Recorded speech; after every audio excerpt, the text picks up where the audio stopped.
लिख लिख के लोग थक गए थे। आज बचे हुए क्वेश्चंस खत्म करते हैं पहले, और उसके बाद हम लोग स्टार्ट करेंगे the next chapter, that is business services. आज आपके लिए मैंने क्या डिफरेंस किया है, तो कल जो पॉइंट्स में डिक्टेट कर रहा था वो पॉइंट्स में लिख के भी लाया हूं। मतलब ऐसा है कि आप वहीं के वहीं वो शॉर्ट पॉइंट्स देख के भी लिख पाओगे, तो it will create a kind of advantage for you.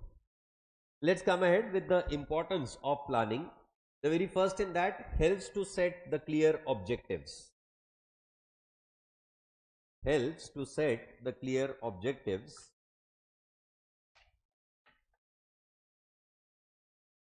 And that first point, concerned with setting the objectives, concerned with setting the objectives,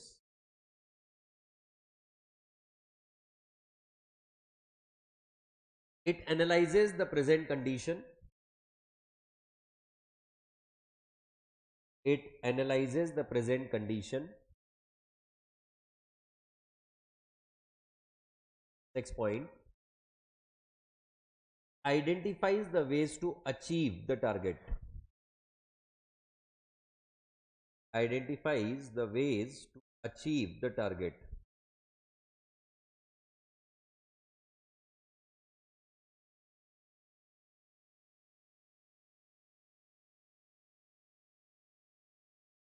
Right? I hope this process is fine for everyone. मतलब वो कल तक के relate करना थोड़ी सी दिक्कत वाली बात थी, you are able to relate also कि हम क्या लिख रहे हैं। पर अभी भी आपको लिखना ही है, नहीं तो आप ऑनलाइन वाले स्पेशली स्क्रीनशॉट लेके बैठ जाओगे। Right, you have to keep writing. Provides the path of action. अच्छा, ये जो है ये शॉर्ट पॉइंट्स है। हाँ, एग्जाम में सिर्फ इतना लिख के काम नहीं बनेगा, एग्जाम में इसी को इलाबरेट करना पड़ेगा या एलोंगेट करना पड़ेगा, जो आप करना चाहो।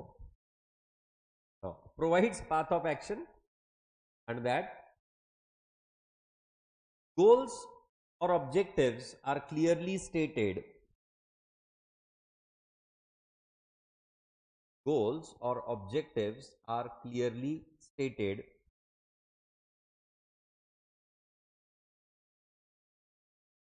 Next, it acts as a guide. It acts as a guide and provides the direction. And provides the direction.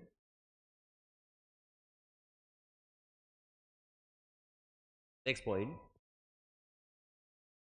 it helps the organization. It helps the organization to know what and how to do. To know what and how to do. Next head point, planning improves performance.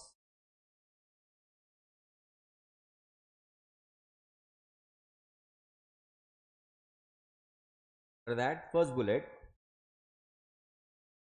by establishing objectives and selecting a course of action.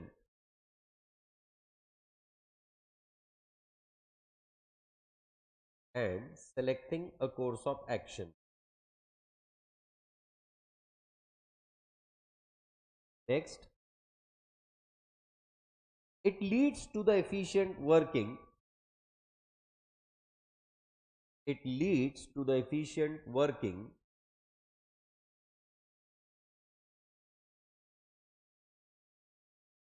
Next, the employees can work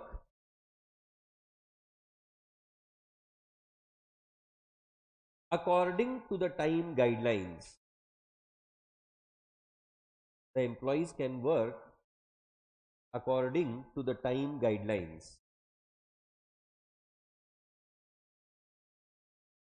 Next point, minimizes the risk. minimizes the risk.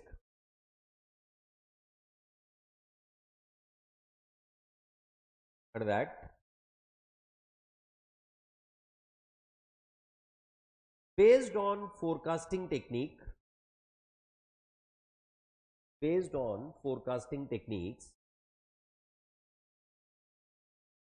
next point, it is a process of looking into the future. It is a process of looking into the future. Next point, it provides the ways to deal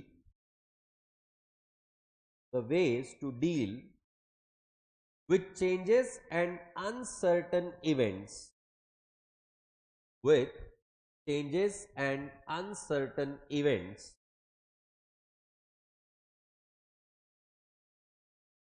Next point,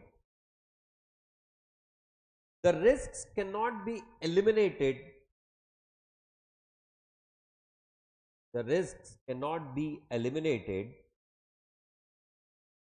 But can be anticipated.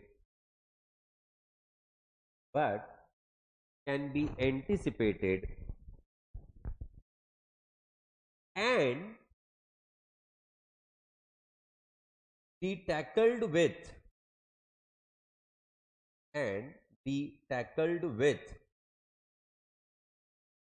the preventive measures.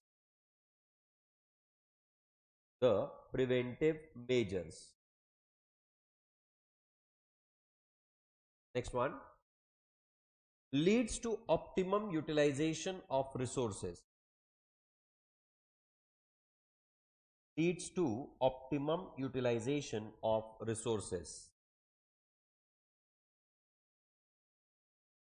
For that, first point, planning considers the available resources.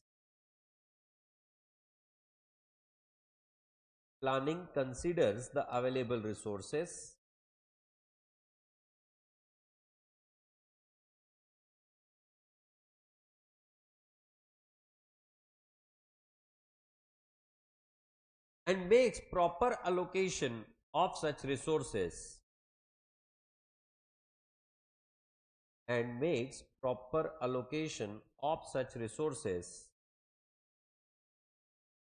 For various activities.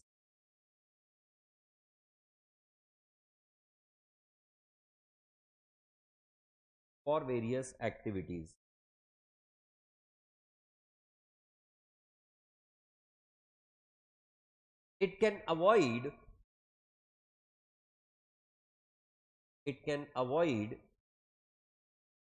wastages of resources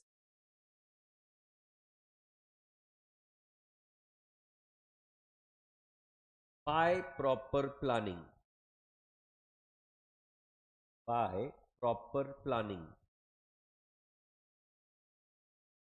Next,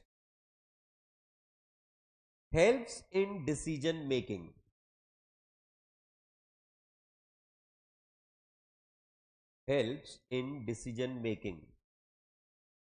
text सामने लिखा हुआ हो ना तो speed भी महसूस नहीं होती है, और नहीं लिखा हो ना तो स्लो वाला भी स्पीड लगता है, जो कल हुआ तुम लोगों के साथ, right.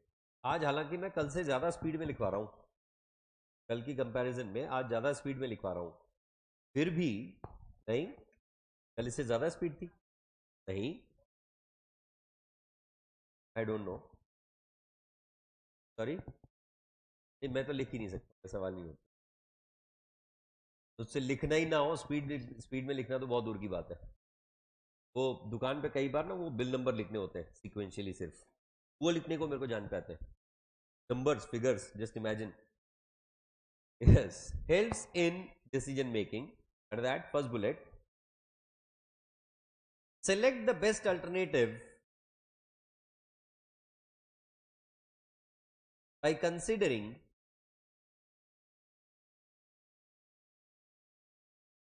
all the positive and negative aspects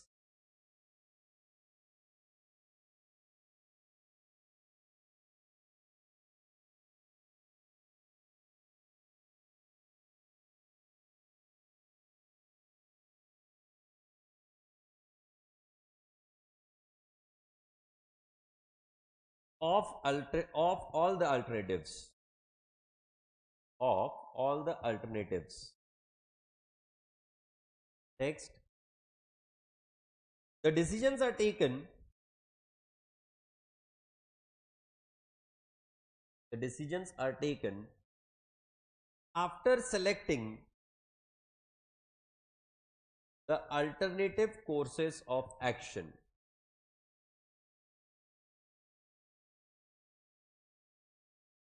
The alternative courses of action. Next, useful in setting the standards of control.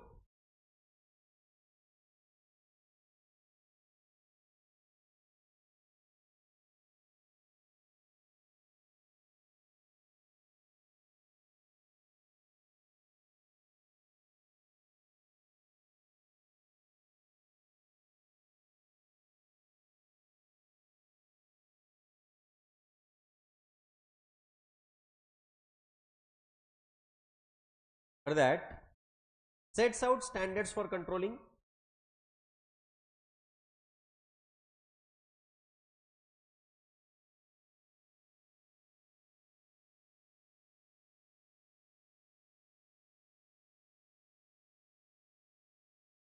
actual performances can be compared with standards, actual performance can be compared with standards, deviation can be bridged, deviation can be bridged by taking the controlling steps.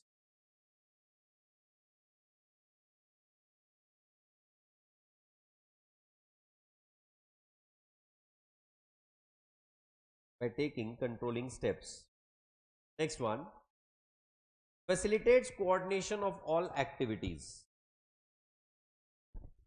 Facilitates coordination of all activities. Under that,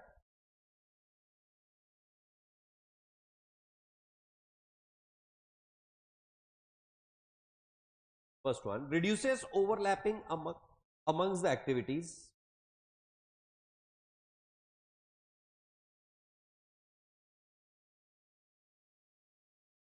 जगह पे एक ही point. Reduces overlapping amongst the activities. Next one, all activities of business organizations,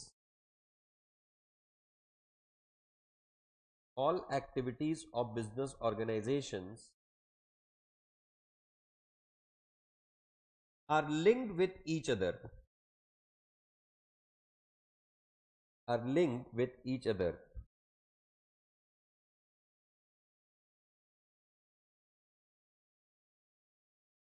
Next one, facilitates other management functions,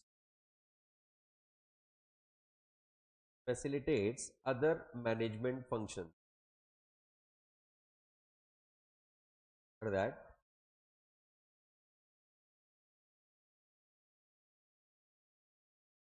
all the other functions of management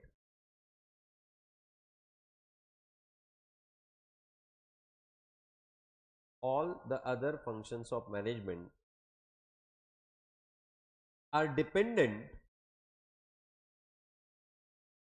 on the planning function.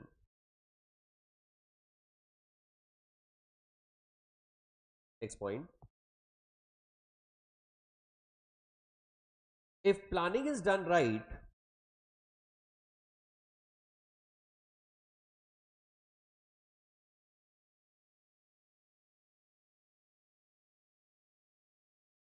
if planning is done right,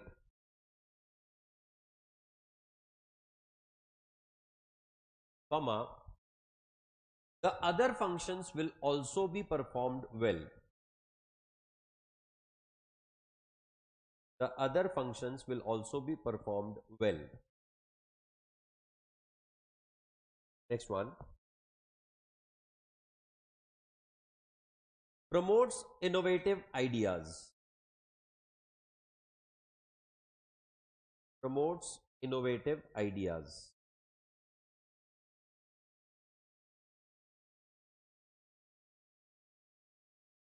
It is a process of decision making.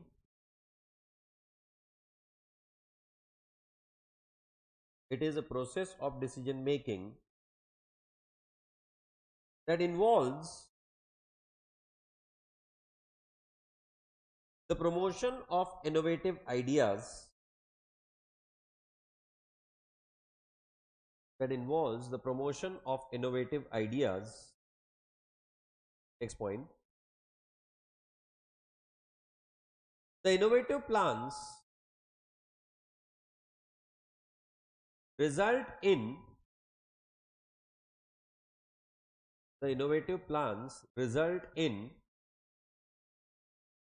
the attainment of goals.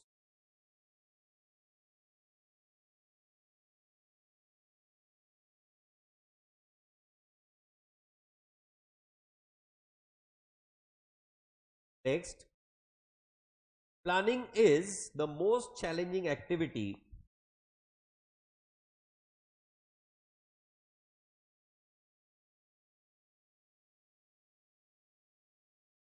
for the management. Right?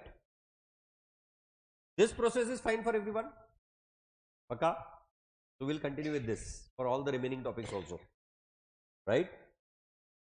Next one, staffing function. For that,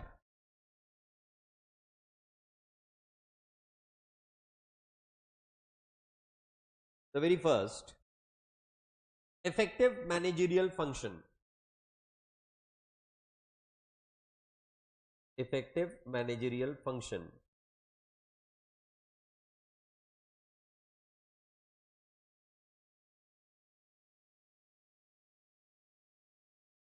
Below that, key to the effective performance of other functions. Key to effective performance of other functions.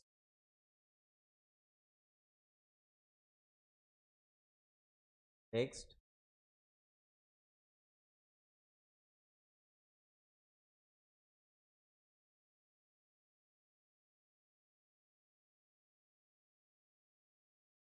competent workforce can work effectively. Competent workforce can work effectively in different functional areas. In different functional areas.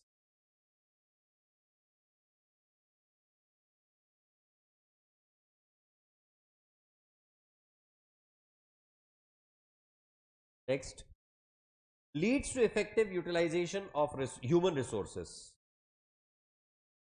Leads to effective utilization of human resources.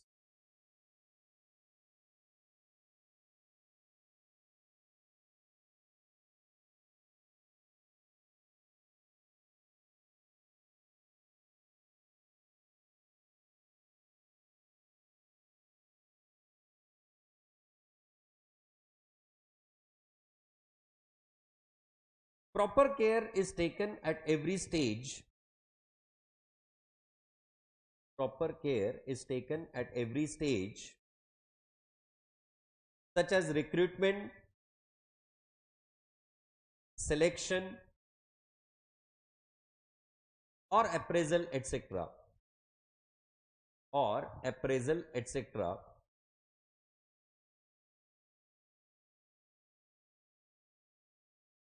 Next point. It results in an improvement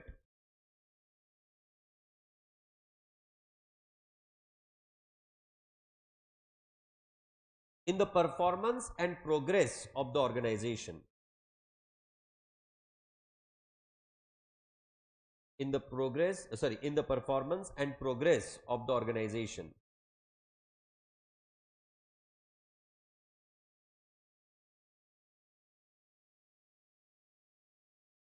Builds cordial relationships. Builds cordial relationships.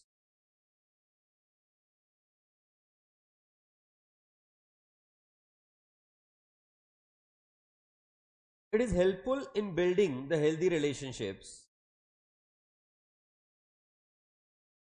It is helpful in building the healthy relationships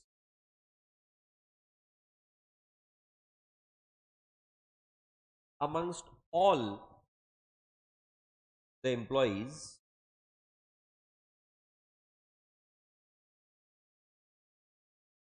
Next, it becomes key to the better communication and coordination. It becomes key to the better communication and coordination.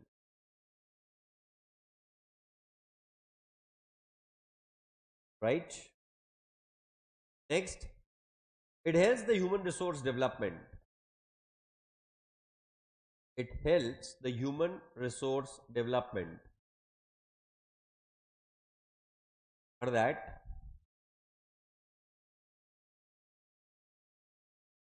it helps to inculcate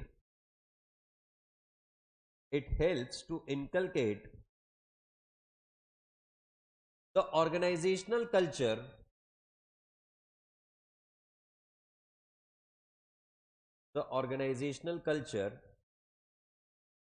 Next, it trains and develops the existing workforce. It trains and develops the existing workforce. Next, it ensures the smooth functioning of all the managerial aspects. It ensures the smooth functioning of all the managerial aspects. Next point,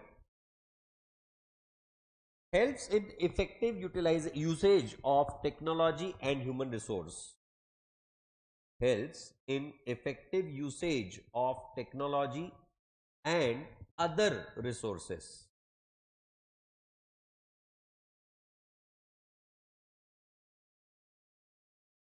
For that, first bullet,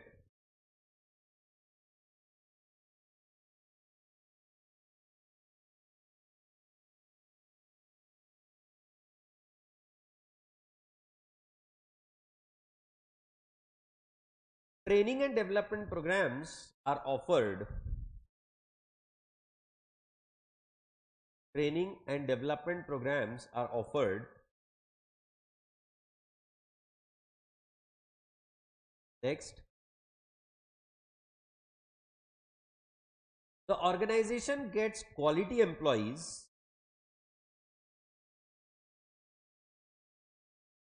The organization gets quality employees through proper selection. Sorry, miss किया था मैंने. वाला sorry, helps in building competitive strength. वाला point लिखना था, my bad. Helps in building the competitive strength of the organization. Helps in building the competitive strength of the organization. Next point, it is helpful in improving the standard of work. It is helpful in improving the standard of work.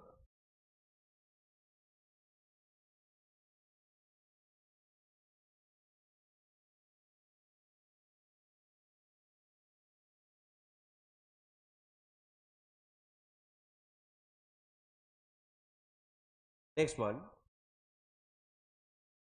it improves the efficiency. It improves the efficiency.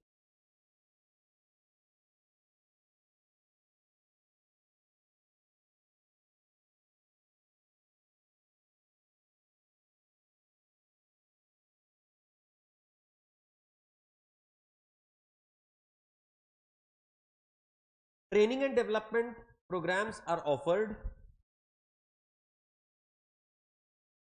Training and development programs are offered. Next,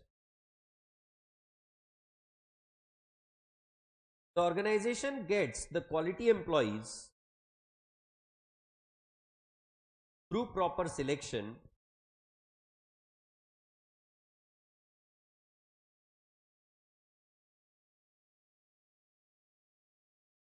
Through proper selection. Next one, the performance level of employees,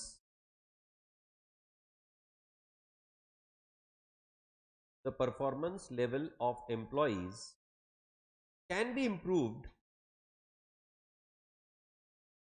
through training. The performance level of employees can be improved through training.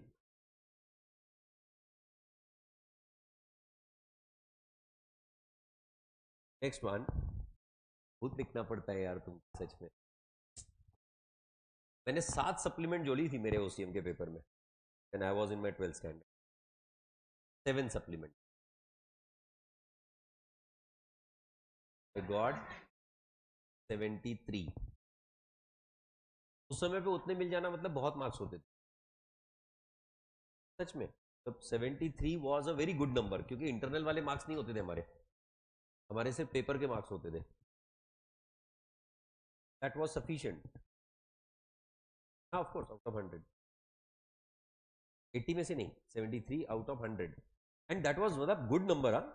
तब आज के उस समय पे highest used to be somewhere around like what 78 और 79 marks, जो merit ranker था उस समय मेरिट रैंक डिक्लेयर हुआ करते थे। They used to get what 78 79, 80 marks highest top. Accounts में 82 85 maximum. 100 on 100 was never a question at that time. Never. 12 63। Hindi English जिंदाबाद ना। English was also there with us ना। हिंदी होता था हमको डाउन तो भी साथ मतलब खुशी होता था। चैलेंज होते थे हमारे तो क्लास में। इकोनॉमिक्स और OCM was challenge. Economics I had attached what 4 supplements. In other words जिंदाबाद। बहुत लिखा, बहुत मतलब बहुत, और जिसमें इंग्लिश सबसे बकवास। Today the level of English that I speak, the level of English with which I deal, this was I was like what 2% of it. What English I have today, or the kind of English knowledge that I have today, the vocabulary that I have today, when I was in my 12th standard, I was nearly 2% of this, maximum 2% of it. Seriously so. I was मतलब तुम लोगों के सामने इतना English जो बात करता हूं, इसका मैं कुछ भी बात नहीं, मतलब एक पूरा स्टेटमेंट इंग्लिश में without making grammatical mistake was a challenge. And still I could get marks. सोचो जब सामने वाला कितना जबरदस्त होगा, चेक कर।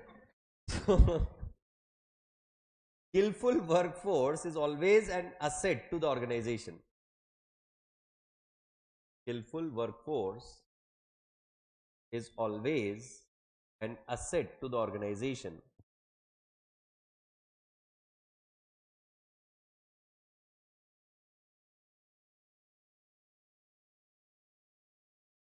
It creates long-term positive effects. It creates long-term positive effects that can be observed,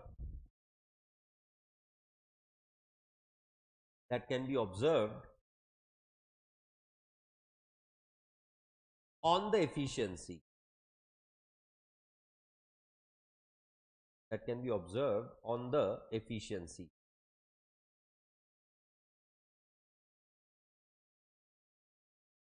Next, essential contribution. Essential contribution. For that, it ensures the continuity and growth of organization.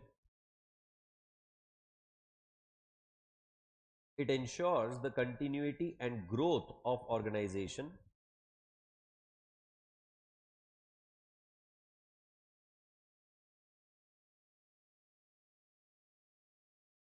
Selection is based on the ability of prospective employee.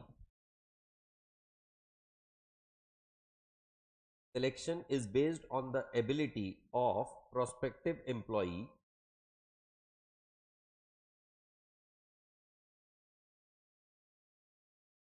Next,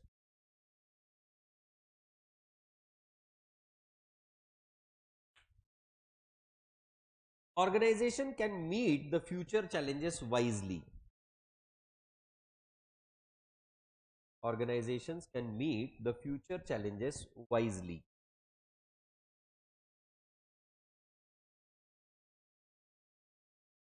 Next point. It provides the job satisfaction.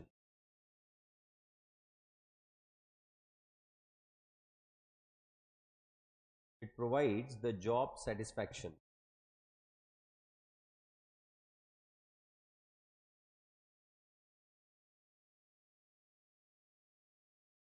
Through motivation through the financial and non-financial incentives. Motivation through the financial and non-financial incentives.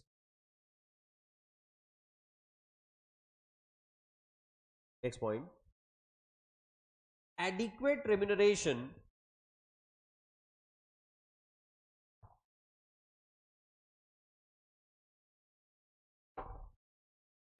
remuneration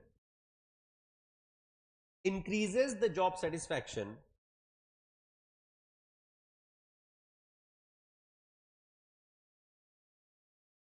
Next point. The training and development programs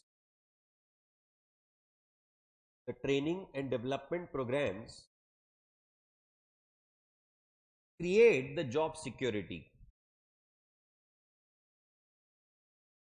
Create the job security. Next one, maintains harmony. Maintains harmony. That first point. The employee performance is regularly appraised. The employee performance is regularly appraised and promotions are given on merit.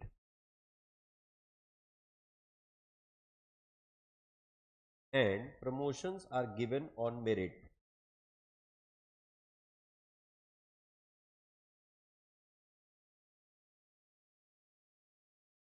Next, the criterias are already made. The criterias are already made and communicated in advance. And communicated in advance.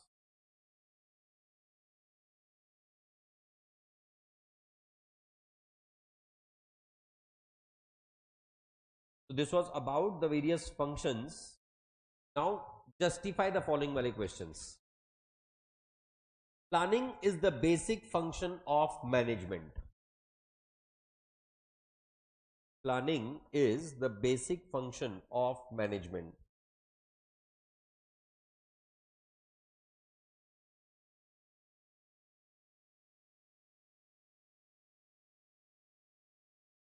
And that now यहाँ पे जो lines हैं बस इसी को elaborate करना है. यहां मीनिंग डेफिनेशन लिखने की आवश्यकता नहीं है whenever it comes to the justification वाला question. In that you directly jump over the points of elaboration. Why would it be considered so? जो भी स्टेटमेंट दिया हुआ है उस स्टेटमेंट को आपको सिर्फ जस्टिफाई करना है. उस स्टेटमेंट के बारे में आपको एक्सप्लेनेशंस सिर्फ उसी स्टेटमेंट को फोकस में रखते हुए करनी है. Right? Write down. First one, planning sets the objectives clearly.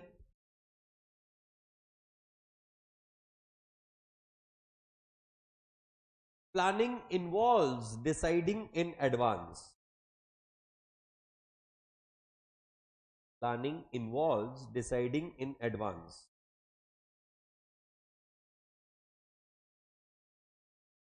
Next point. Planning looks into the different courses of action.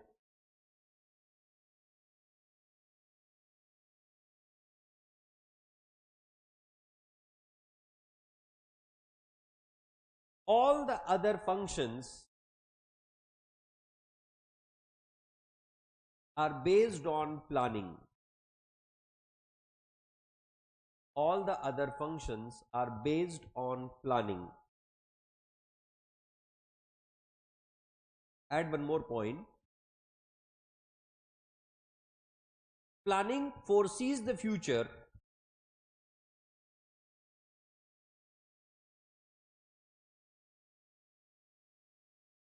and tries to minimize the risks. And tries to minimize the future risks.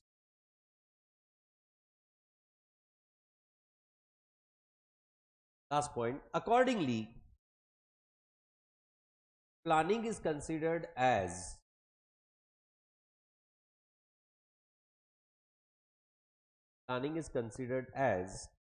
the basic function of management. The basic function of management. Next one, organization facilitates administration as well. Organization facilitates administration as well. Under that, first point, organizing function is also called as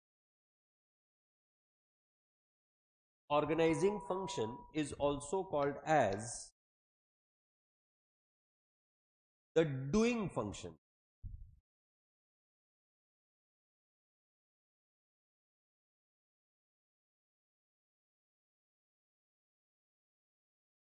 Organizing involves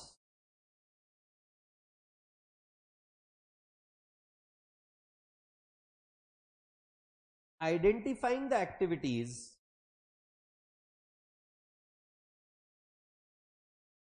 and grouping of the related activities.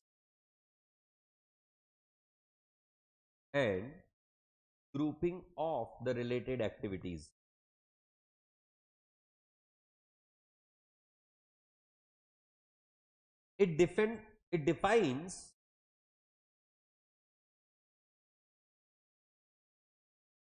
the ऐसा लिख दो, the departments and assigns the activities.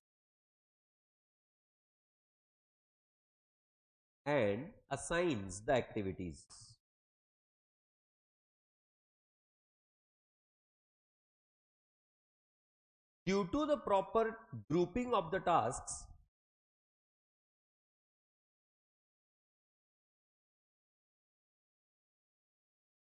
it increases the production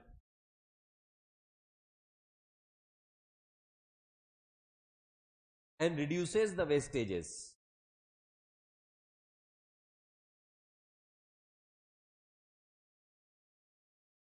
It increases the production and reduces the wastages.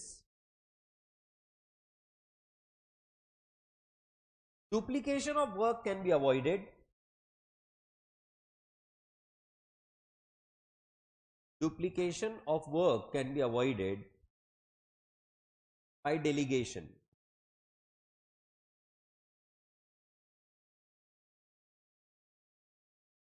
These all administrative works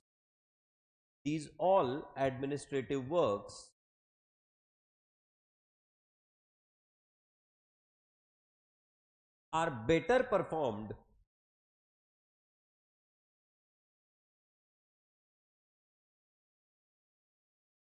with proper organizing.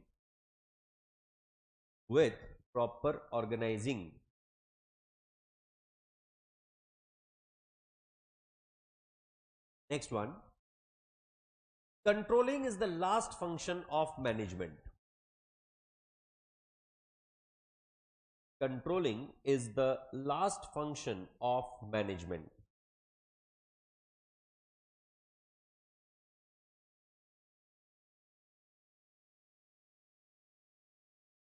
Under that, it is a function of comparing actual performance with standard. It is a function of comparing actual performance with standards.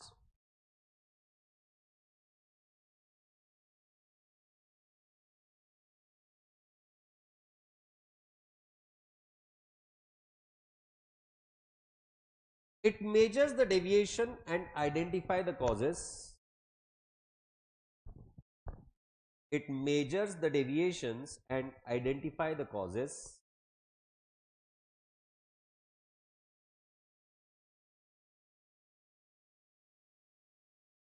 It also provides the corrective measures.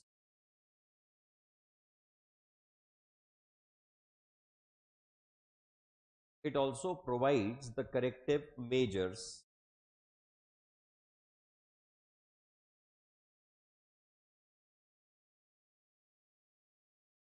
It also creates the base for the further plans. It also creates the base for the further plans.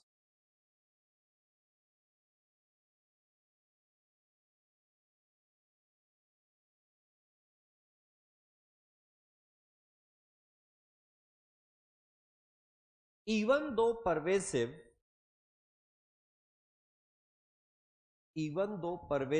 pervasive means at all levels, at all points. Even though pervasive, it is performed at the end of all functions.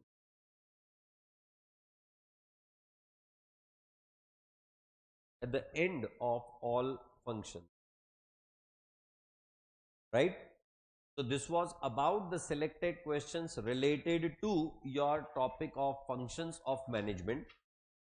अब हमें बढ़ जाना है आगे to the next topic, that is chapter number 4, business services. So let's deal with that now. The business services chapter.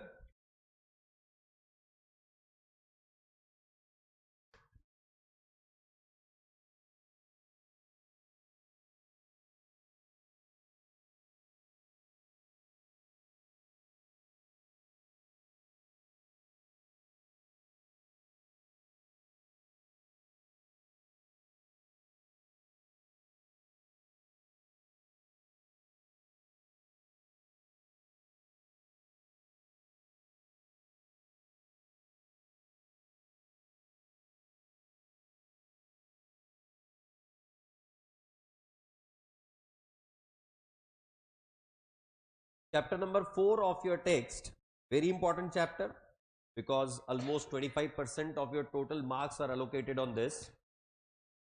Interesting भी है क्योंकि बहुत सारे ऐसे एस्पेक्ट्स हैं जो हम लोग रोजमर्रा की जिंदगी में यूज करते हैं.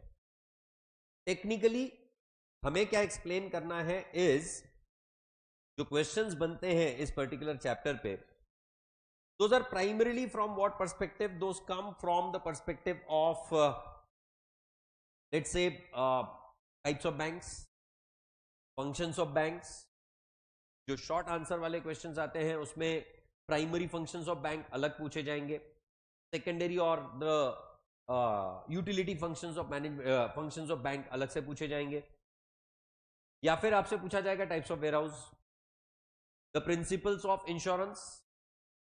You can have the question on types of insurances individually. Life insurance के क्वेश्चंस अलग, मरीन इंश्योरेंस पे अलग, फायर इंश्योरेंस पे अलग, types of fire insurance, types of marine insurance, types of life insurance. These kind of questions can be coming separately. तो short answer से related भी questions बन सकते हैं, लॉन्ग आंसर से रिलेटेड क्वेश्चंस भी बन सकते हैं. मोड्स ऑफ ट्रांसपोर्ट रिसेंटली पूछा गया है, वापस पूछने की गुंजाइश थोड़ी सी कम दिख रही है, but they can ask you based on communication. There can be the question on the various modes of communication. Like there are the communication by post, there are the communication by phone, there are the communication of different kinds. These all things can be asked. और इतना pathetic है, post card, envelope, inland letter, देखना तो बहुत दूर की बात है. पहले हुआ करते थे ये सब कुछ, और आज भी सिलेबस में है. तो जब हम लोग वीडियो कॉल के जमाने में जी रहे हैं कि किसी को किसी के साथ, मतलब लिटरली किसी को भी किसी के भी साथ, कोई बंदा बिहार के किसी अननोन गांव से आया हुआ है और आज मुंबई में काम कर रहा है, दिल्ली में काम कर रहा है, पुणे में काम कर रहा है, बेंगलुरु में काम कर रहा है, या फिर for that matter even south में किसी भी स्टेट, किसी भी डिस्ट्रिक्ट में काम कर रहा है, एट अ फ्लिक कम्युनिकेट कर रहा है. तो आप सीरियसली चले जाओ, वो जो ये जो हमाल होते हैं, ये जो कंक्रीट बिल्डिंग कंस्ट्रक्शन में काम करने वाले होते हैं, उनके कान में आपसे बेटर कनपुर्जे पड़े होते हैं हमेशा. और क्या सुन रहे हैं? रिंकी आके पापा, दैट काइंड ऑफ थिंग. तो सीरियसली मतलब पर what I'm trying to highlight, please try to understand modes of communication, what we have come on to and what we are learning on to. अब ये एक्चुअली पढ़ने वाली चीजें हैं, क्योंकि हमें पता ही नहीं है कि पोस्टकार्ड नाम की एक चीज हुआ करती थी. There used to be a serial, weekly आता था, साप्ताहिक होता था, सुरभि नाम का प्रोग्राम आया करता था. ये was hosted by what? Pallavi Joshi, नहीं, Renuka Shahane and Siddharth Garg were the people who host that particular show. और ये लोग क्वेश्चंस पूछा करते थे, उसके आंसर्स आप भेजो, फिर उसमें से पोस्ट कार्ड निकाला जाएगा आपका, और अगर आपका कार्ड निकला तो आपको इनाम मिलेगा. इस तरह के वो शो हुआ करते थे कार्ड्स. मतलब लिटरली पोस्ट कार्ड मिला करता था 15 पैसे में. मेरी आदत थी, मैं जाके 25-25 पोस्ट कार्ड एक साथ लाया करता था, या 20 पोस्ट कार्ड, 3 रुपए में 20 पोस्ट कार्ड आएंगे, 15 पैसे का कार्ड आता था. And I would write those. तब वो 20 कार्ड्स एक साथ लिख के एक साथ भेजता था, कहीं तो लगेगा नंबर. बाद में गवर्नमेंट को पता चला, जबकि ऐसी सिचुएशन थी, तो उन्होंने ब्लू पोस्ट कार्ड एक नया कंसेप्ट लाया, जो प्रीमियम पोस्ट कार्ड, कि अगर आपको इस तरह के कॉन्टेस्ट में अपने सुझाव आंसर्स भेजने हैं तो आपको वो ब्लू पोस्ट कार्ड यूज करना पड़ेगा. वो येलो वाला पोस्ट कार्ड उसके लिए आता था, और वो ब्लू पोस्ट कार्ड आता था 2 रुपए का एक. फिर भी अब 2 रुपए का एक भी विद इन रीच था, तो मैं 5 कार्ड लाया करता था, 10 रुपए के तो आएंगे, राइट. एंड इनके पास जो पोस्ट कार्ड आते थे ना, जो आंसर्स आते थे, that would not come as कि 2000 लोगों ने भेज दिया या 5000 लोगों ने भेज दिया. ट्रक लोड से इनके पास पोस्ट कार्ड आया करते थे. तो देश के लोग आंसर भेज रहे हैं. दूरदर्शन पे आने वाला शो, उस समय पे था ही दूरदर्शन यार.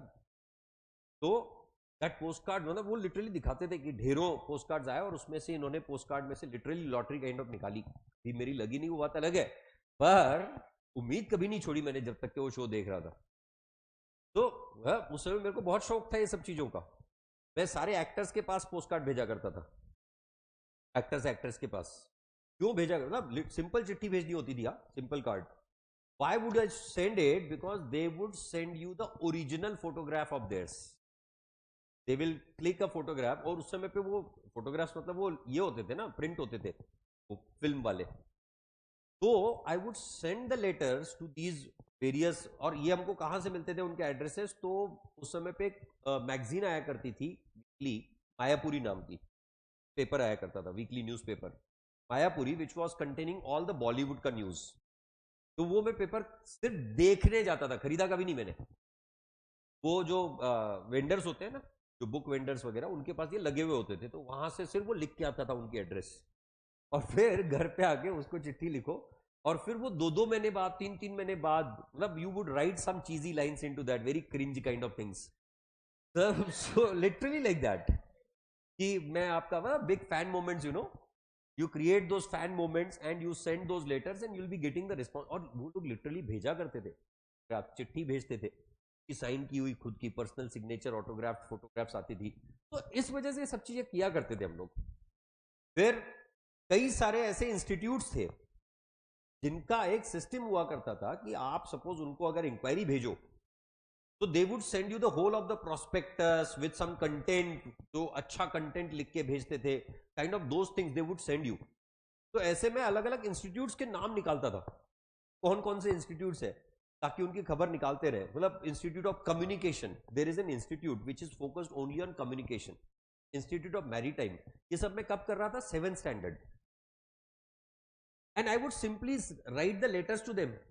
ये बहुत शौक था मेरे को, उनके लेटर्स लिखता था उनको, कहीं से भी उसकी एड्रेस मिली, बस वो एड्रेस पे वो लेटर भेज देना है, फिर दे would send me the bunch of books and I would get fascinated with that, yes I have got bunch of books from an institute. था उनका ही ब्रोशर, उसमें एक आध कंटेंट का कोई चीज आ जाता था, but you would get something like, they would send the letters, they would send you the details.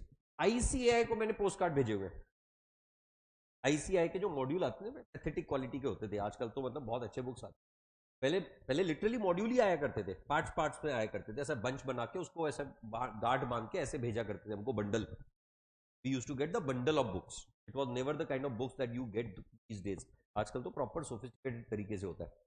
उस समय पे मैंने मॉड्यूल में चेक किया, मॉड्यूल में एक मिस्टेक निकली जो आज भी निकलती है।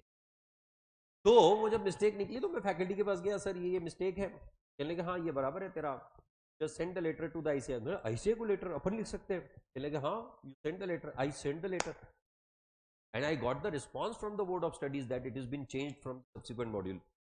मतलब लेटर प्रॉपर आईसीआई के द्वारा लेटर लिया, भेजा गया मेरी तरफ। कहने का तात्पर्य क्या, ये सब चीजें हम लोग लिटरली पहले यूज किया करते थे, क्यों, क्योंकि वही कम्युनिकेशन के मोड अवेलेबल थे। आज की तारीख में अगर मुझे किसी को कोई फोटोग्राफ भेजना है, just click it and send it on WhatsApp, that is how it is happening these days, click of the second the things are changing. आज की तारीख में जेरोक्स वाले के पास चले जाओ, जेरोक्स वाले के पास गर्दी होती है, कोई दिक्कत वाली बात नहीं, हम लोग फोटो निकालते हैं, उसका प्रिंट निकाल लो यार, बात खत्म। It's as simple as that for us nowadays. तो इसीलिए वो मोड्स ऑफ कम्युनिकेशन और ये सब चीजें या तो वो हटा दे, या फिर जो लेटेस्ट वाले मोड्स अवेलेबल है उस पर फोकस करें। एलन मस्क बात कर रहा है कि मैं सैटेलाइट फोन लेके आऊंगा, विदाउट इंटरनेट फोन पे हेलो, या without internet you need to access the web, that is a possibility. मतलब sat phones which are untraceable, untraceable, जिसपे आप कहां हो ये जब तक वो सैटेलाइट का कनेक्शन ना होगा तब पता नहीं चलेगा। That kind of thing is Elon Musk is what talking about. आज लोग रोज मार्स पे घूमने जा रहे हैं, वो स्टार लाइनर के थ्रू जाते हैं ना स्पेस में घूमने। There is a ride available Elon Musk की कंपनी में, स्टार लाइनर में there is a ride available in space, 15 minute की राइड होती है at a cost of only 2 crore. हाँ 2 करोड़ रुपए देके 15 मिनट घूम के आओ, स्पेस में देख के आओ तारे वगैरह सब कुछ ऐसे नजदीक से। सॉरी,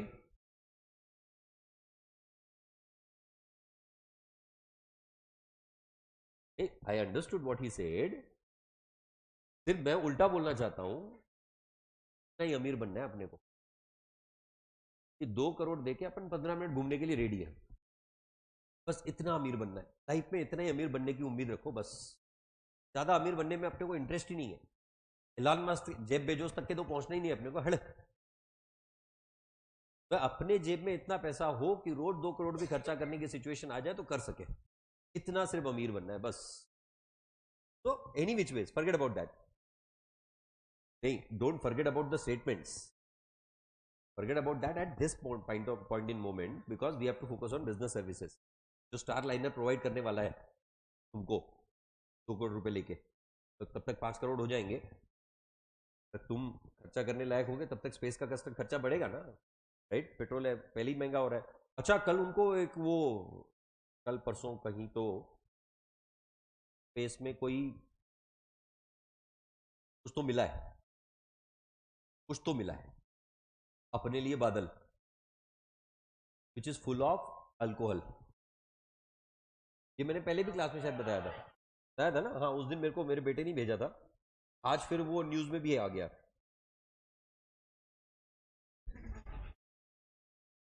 अच्छा, एसएम सर ने बताया तुमको? मैंने ही बताया था क्या? ये इसने मेरे को कब भेजा था? कहीं तो भेजा था इसने, भाई ने मेरे को, मेरे बेटे के भाई ने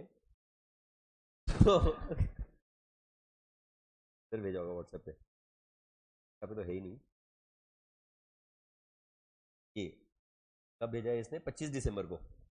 Scientists have discovered a giant cloud of alcohol 1,000 times larger than the diameter of our solar system floating in the space, enough to fill 400 trillion pints of a beer. 400 trillion pints of beer. तो ये दिल्ली वालों को भेज दो, तुम ऐसे ही खत्म करके आएंगे। कोई नहीं, दारू मिल गई जी। हाँ, यस। हाँ, उनको कोई फर्क नहीं पड़ता है, दारू कोई भी टाइप की हो, सब चलती है उनको, कोई भी है तो बॉटल खोल। Here, let's focus on the business services. Introduction, very first. Business services are business support services, refer to those activities that act as auxiliary to trade and facilitate the smooth flow of the functioning. क्यों? मैं अगर business कर रहा हूं, मुझे मेरा पैसा संभालने के लिए बैंक चाहिए, मुझे मेरे रिस्क संभालने के लिए इंश्योरेंस चाहिए, मुझे मेरी चीजों को एक जगह से दूसरी जगह ले जाने के लिए ट्रांसपोर्ट चाहिए, मुझे मेरे सप्लायर्स के साथ, मेरे डेटर्स के साथ, मेरे कस्टमर्स के साथ बात करने के लिए कम्युनिकेशन चाहिए, और साथ ही साथ I need the storage places, that is I need the warehouses as well. So these all auxiliary services is nothing but what you call as the business services. It include banking, insurance, transport, warehousing and communication. These business services are essential for the smooth functioning of any business in any part of the world. आप just imagine करो, Google नहीं, I think Facebook was down for almost 15 minutes. Facebook was down, Google भी down था. एक situation आई थी जब Google करीब करीब 12 से 13 मिनट डाउन था. मतलब गूगल ही डाउन हो गया ना. यूट्यूब तो इट इंक्लूड्स गूगल ना, YouTube is included with in Google. Google कुछ 12 से 15 मिनट के लिए डाउन था. कितना? 12 to 15 minutes only. What are the laws that was made by the company on a given date? Approximately $3 billion. कितने time के लिए? 15 मिनट के लिए डाउन था. कंपनी का नुकसान कितना हुआ? $3 billion का. Why? Because all the services in the whole world are connected only to one thing, that is Google or internet. So these, अब Google इंटरनेट, सर हम Google यूज तो सिर्फ वो सर्च के लिए करते हैं, भाई यहां जाना है बता कैसे जाए. ये बात है ना. गूगल मैप हो या फिर किसी, भाई मेरे को खाना खाना है, भूख लगी है, कहां जाऊं, you ask Google, you get the answer. भाई वो मेरा पैर का चप्पल टूट गया, वो कहां बनेगा? Kochi on the go. No, these seriously, मतलब हमारे देश में ये चीजों की इंपॉर्टेंस है. जब बाहर देश में चप्पल टूट जाए किसी की, वो फेंक दे. हमारे देश चप्पल तुटली ते बनवून यायची आपल्याला, तो जोडून येऊ. और बराबर वो सिल्क, मतलब बोची प्रॉपर स्टाइल से इतना बराबर बना के देगा, एकदम न्यू जैसा ब्रांड. तो कहने का तात्पर्य क्या, वो इतनी सर्विसेज प्रोवाइड कर रहा है, उसके बगैर तुम्हारी जिंदगी नहीं चल सकती. फैक्ट है. मतलब मैंने अगर किसी मूवी की टिकट बुक कर ली ना, तो बराबर जितना टाइम डिस्टेंस है ना, वो कंसीडर करके उतना टाइम पहले मेरे को बताता है, निकल पिक्चर का टाइम हो गया. तो literally like that, you try to book a movie if it is connected to calendar, Google calendar.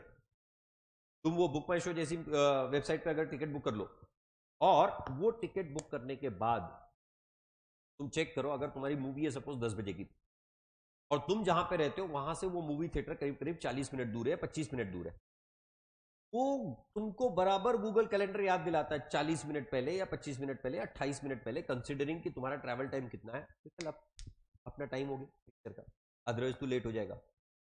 Literally it does like that. ये हो गई एडवांस लेवल की सर्विसेज। पर आज भी हमारे पैसे को संभालने के लिए हमारे बैंक चाहिए, या मुझे मेरा बिजनेस चलाने के लिए पैसे चाहिए, पैसे कौन देगा? बैंक। वो तो गूगल नहीं दे सकता ना, right? So for that purpose, you need these all services, essential for smooth functioning.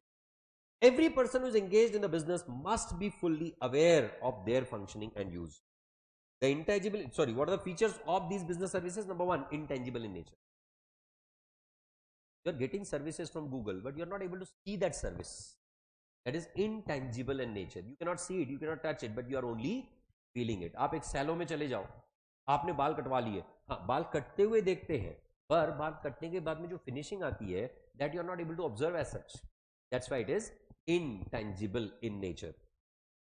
Inseparability, मैं और मेरी सर्विस इनसेपरेबल है। आज सुबह मैं लेक्चर नहीं ले पाया, there was some health issue because of which I couldn't come, and क्योंकि मैं वो लेक्चर नहीं ले पाया मतलब वो लेक्चर पेंडिंग हो गया है नहीं। ऐसा तो नहीं हुआ कि भाई वो तुम देख लियो, मेरे को ही देना था, मैं ही नहीं था, लेक्चर कैसे होगा? Inseparable in nature. बैंक की सर्विस बैंक को ही प्रोवाइड करनी पड़ेगी। बैंक में अगर पैसे जमा करवाने, बैंक की सिस्टम डाउन है, पैसे जमा नहीं होंगे, inseparable in nature, right? Airline services, plane नहीं उड़ा, नहीं सर्विस प्रोवाइड हुई, it's as simple as that. Non transferability, अब मेरा काम मैं नहीं करना है ना, मेरा काम कोई और दूसरा तो नहीं करके जाएगा। हाँ, अगर सपोज हम लोग सेपरेट ट्रांसफर कर भी दे तो भी मेरे जैसा मैं खुद पढ़ाऊंगा, कोई और अगर पढ़ाएगा हो सकता है मुझसे बेटर पढ़ाए, पर वो उसके जैसा पढ़ाएगा, मेरे जैसा नहीं। Non transferable in nature. आप किसी स्पा में चले जाओ तो वो जो स्पा सर्विस प्रोवाइड करने वाला है, आप सपोज इमेजिन करो कि आपने एक बंदा डिसाइड कर रखा है, उसी बंदे से आपने स्पा करवाना है या वो मसाज करवाना है। अब वो बंदा अगर अवेलेबल नहीं है, दूसरा बंदा अगर मसाज प्रोवाइड कर रहा है, इन that case services will be same but don't have the feel of the same level. You will compare, यार वाला बंदा अलग था, इतना अलग था वो इमेजिन नहीं कर पा रहे, पर अलग था, ये बात पक्की। तो सेम बेस बैंक्स में अगर आप चले जाओ, एक बैंक की सर्विस उसी बैंक ने प्रोवाइड करनी है नहीं।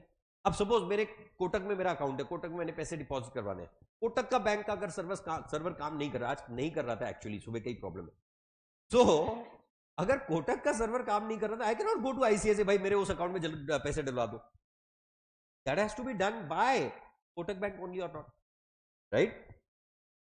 इनकंसिस्टेंसी, अभी जो मैंने थोड़ी देर पहले एग्जांपल दिया स्पा का, दो अलग अलग लोग सर्विस अगर प्रोवाइड करेंगे तो दोनों में कंसिस्टेंटली सेम तरह की सर्विस तो प्रोवाइड नहीं कर सकते, मतलब वो रोबोट तो है नहीं, वो तेरी बातों में उलझा जिया, राइट? थोड़ी था ना भाई, राइट?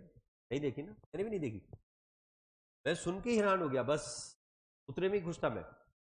तो बच्चे पैसे तो उसमें मैं कितना उलझ के आता हूं वो सोच। The point is what, that these are the aspects, consistency will never be there। आप सेम बैंक के साथ अगर मैनेजर बदल जाए आपको सर्विसेज अलग मिलेगी। आप सेम इंश्योरेंस कंपनी से अगर सर्विसेज ले रहे हो, एक इंश्योरेंस पॉलिसी के लिए अलग सर्विसेज, दूसरे इंश्योरेंस पॉलिसी के लिए अलग सर्विसेज, वेयरहाउसिंग करवा रहे हो, एक वेयरहाउस में अलग सर्विसेज, दूसरे वेयरहाउस में अलग services. So there is non-consistency when it comes to the services. Perishable in nature. अब सपोज विमान उड़ने वाला है, विमान में 180 सीटें, 180 में से 160 ही बिकी है, बाकी 20 बिकी नहीं। अब बिकी नहीं तो भी विमान उड़ा, मतलब वो 20 सीट्स खाली तो खाली ही रह जाएगी या नहीं? उस समय पे आप ये कह सकते हो कि ये 20 सीट यहां पे रखे जाते हैं, बाद में भर के भेज देना, cannot, right? That is perishable in nature. सुबह मैंने आज लेक्चर लेना था, अगर सपोज वो रिकॉर्डिंग अवेलेबल नहीं है, अभी का लेक्चर की एग्जांपल ले लो, अगर सपोज ये रिकॉर्डिंग अवेलेबल नहीं है, यूट्यूब पे ये सेशन अवेलेबल नहीं है, जितने लोग यहां पे अटेंड करेंगे सिर्फ उतनों को ही उसका उपभोग मिलेगा या नहीं? Once that lecture is over, it's over and out, no recording, nothing of that kind is available, right? And that's why it is said it is perishable in nature. आज की तारीख में हम लोग स्टोर कर रहे हैं by the way of recordings, by the way of providing it through the GDPD etcetera, या यूट्यूब पे एक बार ये लेक्चर अपलोड हुआ तो उसके बाद अवेलेबल ही है, परसों से नहीं होगा यूट्यूब पे, परसों से जूम लिंक आएगी, only registered people will be able to enjoy, right? तो these are the kind of thing, consumer participation is must. मतलब मैं अगर बैंक से कोई सर्विसेज ले रहा हूं तो बैंक के साथ मेरा पार्टिसिपेशन, फीडबैक, रिस्पॉन्स जरूरी है। अगर मेरा फीडबैक नहीं जाता है तो bank will never be able to understand whether they are providing the good services और bad services. Why the airline companies would be asking you for providing the feedback? मतलब वो ये नहीं पूछना चाहते कि तुमको एयर होस्टेस पसंद आई है नहीं, उनका पूछने का तात्पर्य यह है कि मैं जब उस पर्टिकुलर एयरलाइन में बोर्ड कर रहा था, वहां से लेके जब मैंने वो एयरलाइन अलाइड की, डिप्लेन किया, उस पॉइंट तक के was the service right and good, and that is what is their expectation. मैं तो हमेशा लिखता हूं यार तुम्हारी सीटें बड़ी छोटी है, जब व्हेनसोएवर दिस फीडबैक वाला क्वेश्चन कम्स ना, मैं हर एयरलाइन को रिस्पॉन्ड देता हूं तुम्हारी सीटें बड़ी छोटी है। मतलब इससे बड़ी सीट तो वो बस में मिलती है हमको, तुम भी तो उड़ती हुई बस ही हो, राइट? पर वो तो बगैर पर्याय नहीं एक्चुअली, पता है क्या, वो ठीक है हम तो मतलब इंडिया में उड़ते हैं तो दिक्कत नहीं होती है, बट इंडिया के बाहर जब उड़ो ना, मतलब मैंने लोगों से सुना हुआ है वो जब ऐसे वाली सीट्स पे बैठते ना, की हालत बहुत खराब होती है यार। तो ऐसे मतलब एक एक दो दो दिन तक याद रहता है कि अपन उड़ के आए हैं।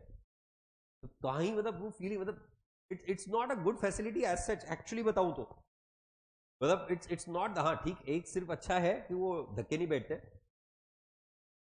सीट्स इतने खराब होने के बावजूद भी बंदा सह लेता है कि वो धक धक धक धक, मतलब वो रास्ते पे जा रहे हैं, मतलब धड़ा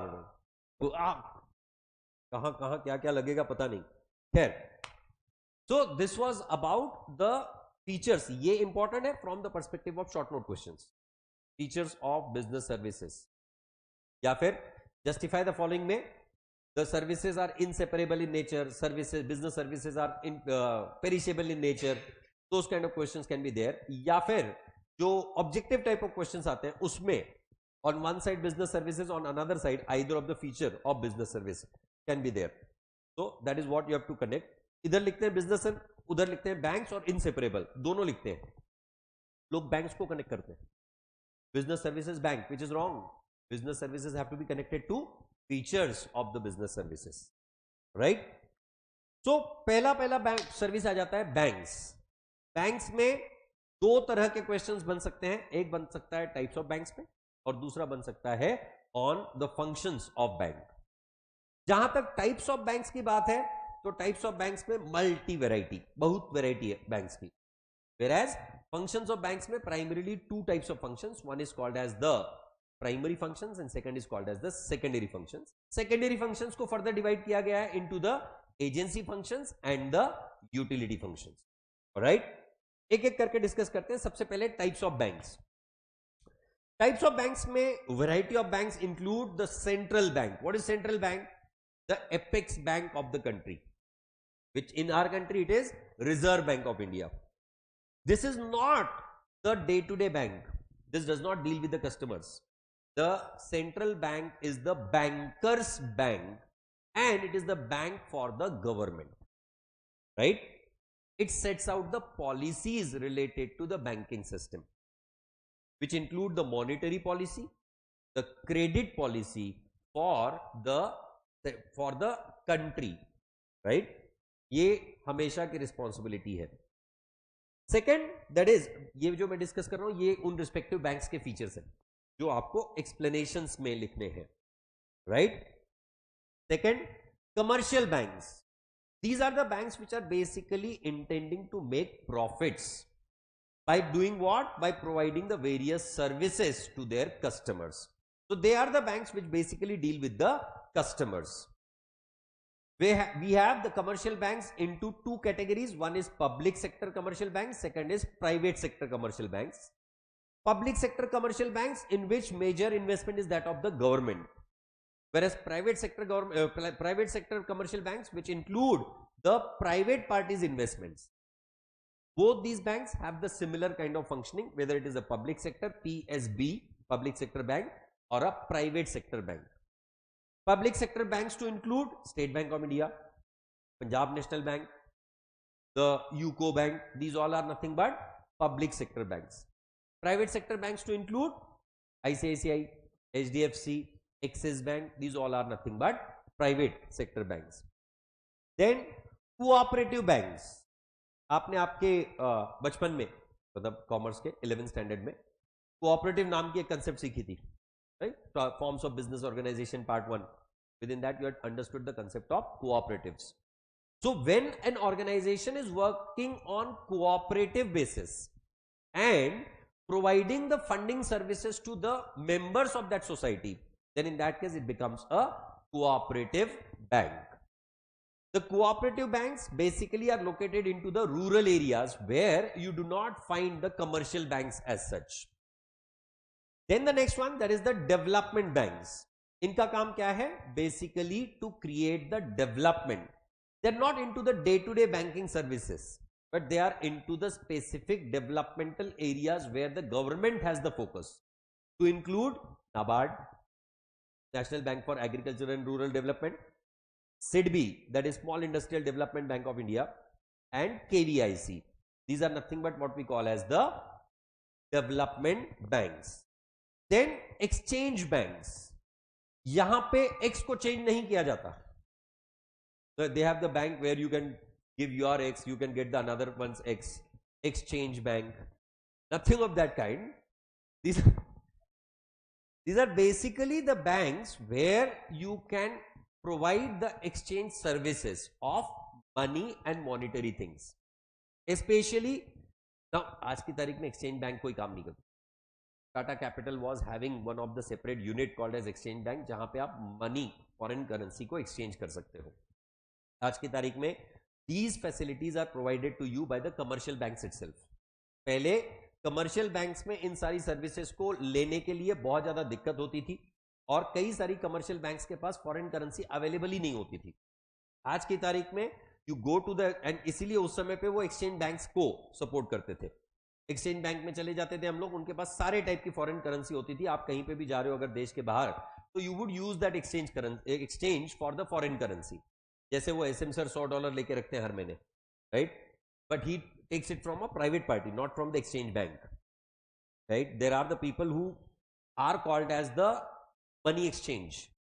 दे आर अलाउड टू लीगली. आज की तारीख में ये सब चीजों की जरूरत क्यों नहीं पड़ती है? कार्ड्स ना.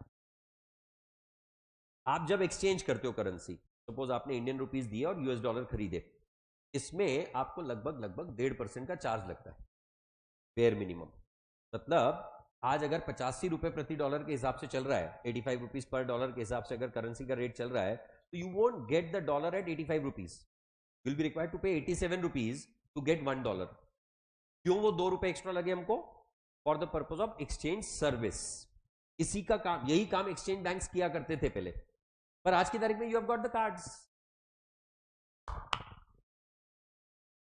You have got the debit and credit cards. You go to a foreign country, swipe your card, na? Even the bank would be charging you the fees for that. Exchange services के लिए fees वो भी लगाते हैं, पर तुमको currency carry करने की जरूरत नहीं है. You're simply carrying that one card within which you can carry millions of rupees or not. Then why to take the risk of taking millions of dollars? The millions of rupees converted into dollars. मतलब मान लो अगर आप suppose Euros का example लेते हैं, simpler है थोड़ा सा. 100 रुपए लगभग 1 यूरो, लगभग 120 रुपए है. इनफैक्ट 110 120. पाउंड मेरे ख्याल से 100 रुपए पे, 103 पे, 100 रुपए लगभग. तो ऐसा क्या मतलब रोज का करेंसी में डील करते हैं क्या? तो पाउंड एकदम परफेक्ट रेट बता रहा है, 103 रुपए पाउंड चल रहा है, 110 रुपए यूरो चल रहा है, 85 रुपए डॉलर चल रहा है. रोज चेक करता है कि आज का एक्सचेंज का रेट क्या है. अच्छा, तब देखा यार. वेल, तो 100 रुपए प्रति पाउंड, राइट? अब आपको सपोज 1 लाख रुपए के पाउंड लेके जाने हैं, तो आप हार्डली 4 पाउंड लेके जाने वाले हो साथ में. टू कैरी वॉट 1000 पाउंड्स, मतलब 2 बंडल खत्म. 1000 पाउंड इज नथिंग. अगर 100 सपोज उसमें भी अगर 100 पाउंड का एक नोट मिल गया आपको, 100 पाउंड का एक note, you have got 10 notes with the value of 1 lakh rupees. फिर 1 लाख क्यों, 10 करोड़ ही ले जाते हैं. 10 नोट में 1 लाख रुपए आ रहा है, तो इसका मतलब 1000 नोट में तो 1 करोड़ रुपए आ जाना है. ये बढ़िया है सर तरीका कैश संभाल के रखने का. जिसको 1000 करोड़ लेके रखने हैं, तो 1000 करोड़ क्यों लेके रखेगा वो? तो 1000 करोड़ मतलब कितने बंडल हो गए ना? अपने पास highest value of currency is 500, 1000 crore divide by 500 मतलब कितना हुआ रे? कितना नोट होता है? 1000 करोड़ रुपए डिवाइड बाय 500 रुपीज, कितना नोट लेके रखना पड़ेगा? Do it. 2 crore notes. 2 crore notes लेके रखने के बजाय अगर हमने 100 पाउंड का एक नोट, तो convert 1000 crore into pound, that comes to 1000 crore में कितना पाउंड आता है? 10 करोड़। 10 करोड़ पाउंड आएगा ना? 10 करोड़ पाउंड अगर 100 रुपए की नोट है तो हमको कितने नोट लगेंगे? 10 करोड़ नोट की जरूरत पड़ेगी ना? 10 करोड़ कितना हुआ? 10 लाख नोट। कहां हमको 2 करोड़ नोट संभालने पड़ रहे थे, कहां पे 10 लाख नोट पे आ गए हम लोग? तो करेंसी संभाल के रखने का कितना आसान तरीका है, with due respect. So well, we don't support black economy is the disclaimer.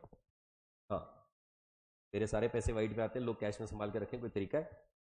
मेरे को पूरा टैक्स भरना पड़ता है। सीतारमन, मेरे अकाउंट में पैसे आते नहीं, सीतारमन पहले से खड़ी रहती है मेरा। दैट लिटरली ऐसा ही होता है। आते आते 10% तो सीतारमन लेके जाती है पहले से ही, और बाकी बच्चे बाद में लूंगी बोलती है, जब छोड़ेगी नहीं, एक पैसा नहीं छोड़ा आज तक के। खैर, so this was exchange banks, जहां पे हम लोग फॉरेन करेंसी इंडियन करेंसी में एक्सचेंज किया करते थे, but nowadays those are less used. Regional rural banks, RRBs, these were basically development banks for the regional areas, for the rural development of a particular area, जहां पे banking services available नहीं थी, वहां पे banking as well as development services को provide करने के लिए जो बैंक्स बनाई गई थी, those were nothing but regional rural banks. Then investment banks, ये नॉर्मल बैंक की तरह काम नहीं करते हैं। आप और मैं जैसे बैंक्स में चले जाते हैं, वहां पे बैंक में हम लोग पैसे डिपॉजिट करते हैं, वहां से हम लोग लोन्स लेते हैं। These people don't do those kind of works, they are basically the consultants. Investment bankers are nothing but consultants. मुझे मेरे बिजनेस के लिए 1000 करोड़ रुपए की जरूरत है, मैं कोई इन्वेस्टमेंट बैंकर के पास जाता हूं, वो बंदा पहले एनालाइज करता है कि सच में मेरी औकात है क्या 1000 करोड़ रुपए के बिजनेस की, और एक बार कंफर्म हो गया हाँ इस बंदे को 1000 करोड़ रुपए फंडिंग चाहिए, तो they will follow the people who are ready to invest that 1000 crore rupees. और फिर इन दोनों में लियाजनिंग करवाने का काम, इन दोनों को साथ में लाके इन दोनों के जो जोड़ तोड़ एग्रीमेंट करवाने का काम जो करते हैं, those are nothing but the investment bankers. So they are basically into the consultancy more than the banking services. They don't provide the day-to-day banking. They don't carry on the day-to-day banking functions as the normal commercial banks will carry on. Then specialized banks, the banks which are maintained or carried out for some specific category of work. That's why those are called as the specialized banks. इसमें in fact आप नाबार्ड को include कर सकते हो वापस से. SIDBI is also included into that specialized banks only. Then small finance banks and the payment banks, जो नई नई इजाद है, हमारे देश की इजाद है. These are not available anywhere else in the world. Only country called as India has something called as SFB, small finance banks, and the payments bank. What these small finance banks are? They are basically into the microfinancing. अब यहां कोई बंदा चाय की टपरी लगाना चाहता है दांडेगर पुल पे, एक तो वो बंदे पे भरोसा नहीं आता है, दूसरा वो जो एरिया में बिजनेस करना चाहता है वो गलत है, और तीसरा वो बिजनेस क्या करना चाहता है, चाय की टपरी। अब ऐसा बंदा वो अगर नियरेस्ट बैंक आईसीआईसीआई के पास या उससे भी नियरेस्ट बैंक आईडीबीआई इनके पास चले जाएगा ना, वो बंदा 1 रुपए का फंडिंग नहीं करेगा। क्यों? उसको पता है पैसा डूबने वाला है, क्योंकि इसको मैं ईएमआई बांध के भी दूंगा, इसके पास ईएमआई जितना पैसा जमा ही नहीं होगा। तो what the small finance banks do, they give the funding to this kind of people. Micro financing कहते हैं हम लोग, क्योंकि उसकी रिक्वायरमेंट कितनी, 50,000 रुपए सब मिला के। मतलब उसमें वो ठेला आ गया, ठेले की सिगड़ी आ गई, सिगड़ी पे वो टोप आ गया, टोप के बाद दूध के लिए अलग पतीला आ गया, वो बॉक्स आ गया जिसमें वो क्रीम रोल रखेगा। तो मतलब बिजनेस का इमेजिनेशन तो ऐसे ही होता है। तो 50,000 रुपए की टोटल रिक्वायरमेंट बंदे की, पर ये बैंक्स इसको सपोर्ट करने के लिए तैयार नहीं है। तो स्मॉल फाइनेंस बैंक इसको 50,000 रुपए देती है, और इसको क्या बोलती है, भाई तुम मैंने पैसे मत दियो, रोज का 100 रुपया तेरे से हम लोग रोज का 100 रुपया ले जाएंगे, ज्यादा नहीं लेंगे, रोज का 100 रुपया इंटरेस्ट मिला के कलेक्ट करेंगे। EMI will not be calculated on monthly basis, EMI will be calculated on daily basis. और इनके कलेक्शन एजेंट्स होते हैं, ये स्मॉल फाइनेंस बैंक्स के, और वो जा जाके एक एक बंदे से 100 रुपए, 200 रुपए, 500 रुपए ऐसे कलेक्ट कर रहे हैं। Why are they doing it like that? एक तो माइक्रो फाइनेंसिंग हुई, कल को वो 50,000 रुपए इन्वेस्टमेंट करके, सपोज वो सच में जेन्युइन बंदा था, उसका दिन भर का कलेक्शन 500 रुपए, चाय बेच बेच के 10-10 रुपए की चाय, तो दिन भर में अगर उसने 500 चाय बेची तो 5,000 रुपए का कलेक्शन होता है। 5,000 रुपए के कलेक्शन के अगेंस्ट उसका 3,000 रुपए तो खर्चा होता है, बेयर मिनिमम। क्यों? मटेरियल जो आ रहा है, उसके बाद में उस एरिया का हफ्ता, वो ठेले का रेंट, ये सारा निकलते उसका 3,000 रुपए तो ऐसे ही निकल जाना है। बचे 2,000 रुपए में, और उसके जो इनडायरेक्ट एक्सपेंसेस है बिजनेस से रिलेटेड, जो ट्रांसपोर्ट कर रहा है या फिर वो जो ठेला पार्क करेगा वहां की जो रेंट देनी पड़ेगी, these all expenses are additional. गिन चुन के ये बंदा दिन भर में 1,000 रुपए बनाता है। अब ये 1,000 रुपए कमाने वाला बंदा पैसे महीने में 30,000 रुपए जोड़ता है, 30,000 रुपए तक जमा ही नहीं होते। क्यों? 1,000 में से सबसे पहले 200 रुपए की पाउटी, ये कल के लिए जिंदा रहना है, आज पिएगा तो कल जिएगा ना। तो that's seriously, these are the kind, we are talking about those kind of category.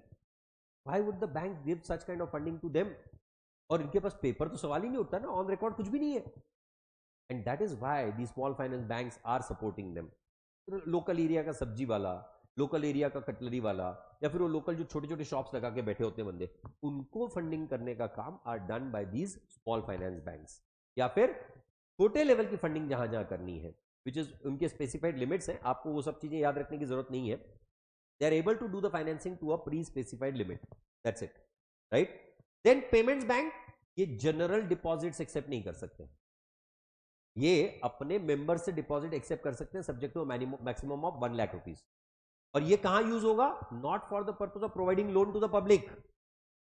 Normal banking functions क्या है? Accepting deposit, providing loans. ये लोग 1 लाख रुपए तक पैसा जमा तो कर सकते हैं, पर उसको ये लोग for the purpose of giving loan use नहीं कर सकते। तो किस चीज के लिए यूज करेंगे? For paying the money on behalf of them. तुमने वॉलेट में 2,000 रुपए रखे, फिर जहां पे जाए क्यूआर कोड स्कैन करे, जहां पे जाए इधर से यूपीआई से ट्रांसफर किए पैसे। This is why those payments bank are working, कि आप उनके पास पैसे जमा तो करवा सकते हो, but they are not able to give those money as the loans. That's the difference between a normal bank and a payments bank, right. Functions of bank primarily divided into, as I said earlier, 2, that is primary functions and secondary functions. Primary functions will include what? Accepting the deposits, providing the loans. इधर से पैसा आया, उधर को पैसा गया, पर पूरा का पूरा नहीं। After cutting the CRR and SLR, पूरा पैसा ये लोग डायरेक्टली मार्केट में उधार पे नहीं दे सकते हैं। Whereas secondary functions are what? The utility functions and the agency functions. Important from the perspective of the short answer question. Write the note on primary function, write the note on utility function, write the note on agency functions of the bank. So acceptance of deposit में क्या क्या आएगा? Number 1, the term deposits, and number 2, the demand deposits. What is term deposit? आपने एक pre specified term के लिए जब पैसा ले रखा हुआ है और एक स्पेसिफाइड टाइम पीरियड खत्म होने के बाद ही जब वो बंदा पैसा विड्रॉ कर पाएगा, then in that case it becomes a term deposit. Term deposits are primarily of two categories, that is the recurring term deposit and the fixed term deposit, जिसे आप एफडी के नाम से जाते हो, fixed deposits. Whereas in case of demand deposits there are 2 categories. अब ये इसको डिमांड डिपॉजिट क्यों कहा जाता है? जब चाहो पैसे निकालो, जब चाहे पैसे जमा करवा लो। पहले होता था कि बैंक के टाइम पे हम लोग पैसे जमा करवा सकते हैं, बैंक के टाइम पे हम पैसे विड्रॉ कर सकते हैं। आजकल वैसा नहीं। आजकल तो आप वो मशीन्स के थ्रू पैसे डिपॉजिट कर रहे हो, मशीन के थ्रू पैसे विड्रॉ कर रहे हो। आप सपोज पैसे विड्रॉ करने के कार्ड स्वाइप किया, कार्ड वो पंच इन किया, पिन डाला, पैसे डाले, और फिर पैसे नहीं निकाले, 2 चमाट मारो, पैसे आ जाते हैं, provided your account has the money, right. तो that is how it works. पहले ऐसा नहीं होता था, पहले कैशियर के लाइन में लगना पड़ता था हमको। लिटरली पैसे विड्रॉ करने के लिए सबसे पहले हम लोग चेक जमा करवाते थे। चेक जमा करवाने के बाद में फिर वो बंदा हमको एक टोकन देता था, फिर हम लोग बैठते थे, फिर हमारा टोकन नंबर अनाउंस होता था, फिर हम लोग वो कैशियर के काउंटर पे जाते थे, फिर वो पैसे गिनता था। और अब हमारा पेशेंस खत्म हो रहा है, और जाली लगी होती थी, उसको चमार भी नहीं मार सकते थे। Literally it used to be a kind of jail kind of situation scenario. और वो जेल के अंदर से ऐसे आर पार उसको देखते थे हम लोग, और ऐसे ऐसे देखते थे कैसे गिन रहा है वो पैसे। They would count it so fast, क्योंकि रोजमर्रा की जिंदगी वही specialization, right? So that's where the things were, but nowadays that is not. But still, you would go to the bank and demand the money at any point in time if your account has the money or not. आजकल सिर्फ समय सीमा बढ़ चुकी है. आजकल आप मतलब जब शुरुआत में यहाँ पे एटीएम आए थे, एटीएम एज अ कंसेप्ट जब डेवलप हुआ था, तब बड़े मजे किए हमने. जब तब स्टूडेंट्स को स्पेशल, मतलब आईसीआईसीआई बैंक इतना चालाक बैंक है. I really appreciate their management, mister Kamat, Chanda Kochhar नहीं. तो चंदा कोचर स्टोरी सुनी है ना आपने, बहुत बड़ा कपला किया था उसने. वो वेणुगोपाल धूत को वो उसने पैसे दिए थे, उसको बेनिफिट मिला था, और फिर उसके बाद में बंदे ने पैसे डुबाए इसके बैंक के. सैंक्शन करने वाली कौन? चंदा कोचर. एंड दोनों छूट चुके थे. फिर बाद में वो इन्फोर्समेंट डायरेक्टरेट के थ्रू पता चला कि वो वेणुगोपाल धूत को जो आईसीआईसीआई बैंक से पैसे मिले थे, उसमें चंदा कोचर को किकबैक मिले थे. And based on that particular thing came out. You just search on Google, you'll be finding the whole detail of that. तो आईसीआईसीआई बैंक क्यों चालाक बैंक, क्यों होशियार बैंक? स्टूडेंट्स के लिए इन्होंने कॉलेज में कैंपेन रन किए थे कि we are ready to give the zero balance account to the students. आप अकाउंट ओपन करके जाओ, बैलेंस जीरो मेंटेन करो, आपको 1 रुपया मेंटेन करने की आवश्यकता नहीं है. हमारे लिए अच्छा क्यों होता था पता है? महीने में एक बार पैसे आते थे, 2000 3000 मैक्सिमम. भाई कोई रईस बंदा है 5000. अब वो जेब में रखो तो चोरी होने का डर होता था, इसलिए अब बैंक आई तो हमने बैंक में जाके चेक पैसे जमा करवाना चालू किया. बैंक में पैसे उस समय पे भी इन्होंने, ICICI bank was the first tech savvy bank which started with the deposit through the machines.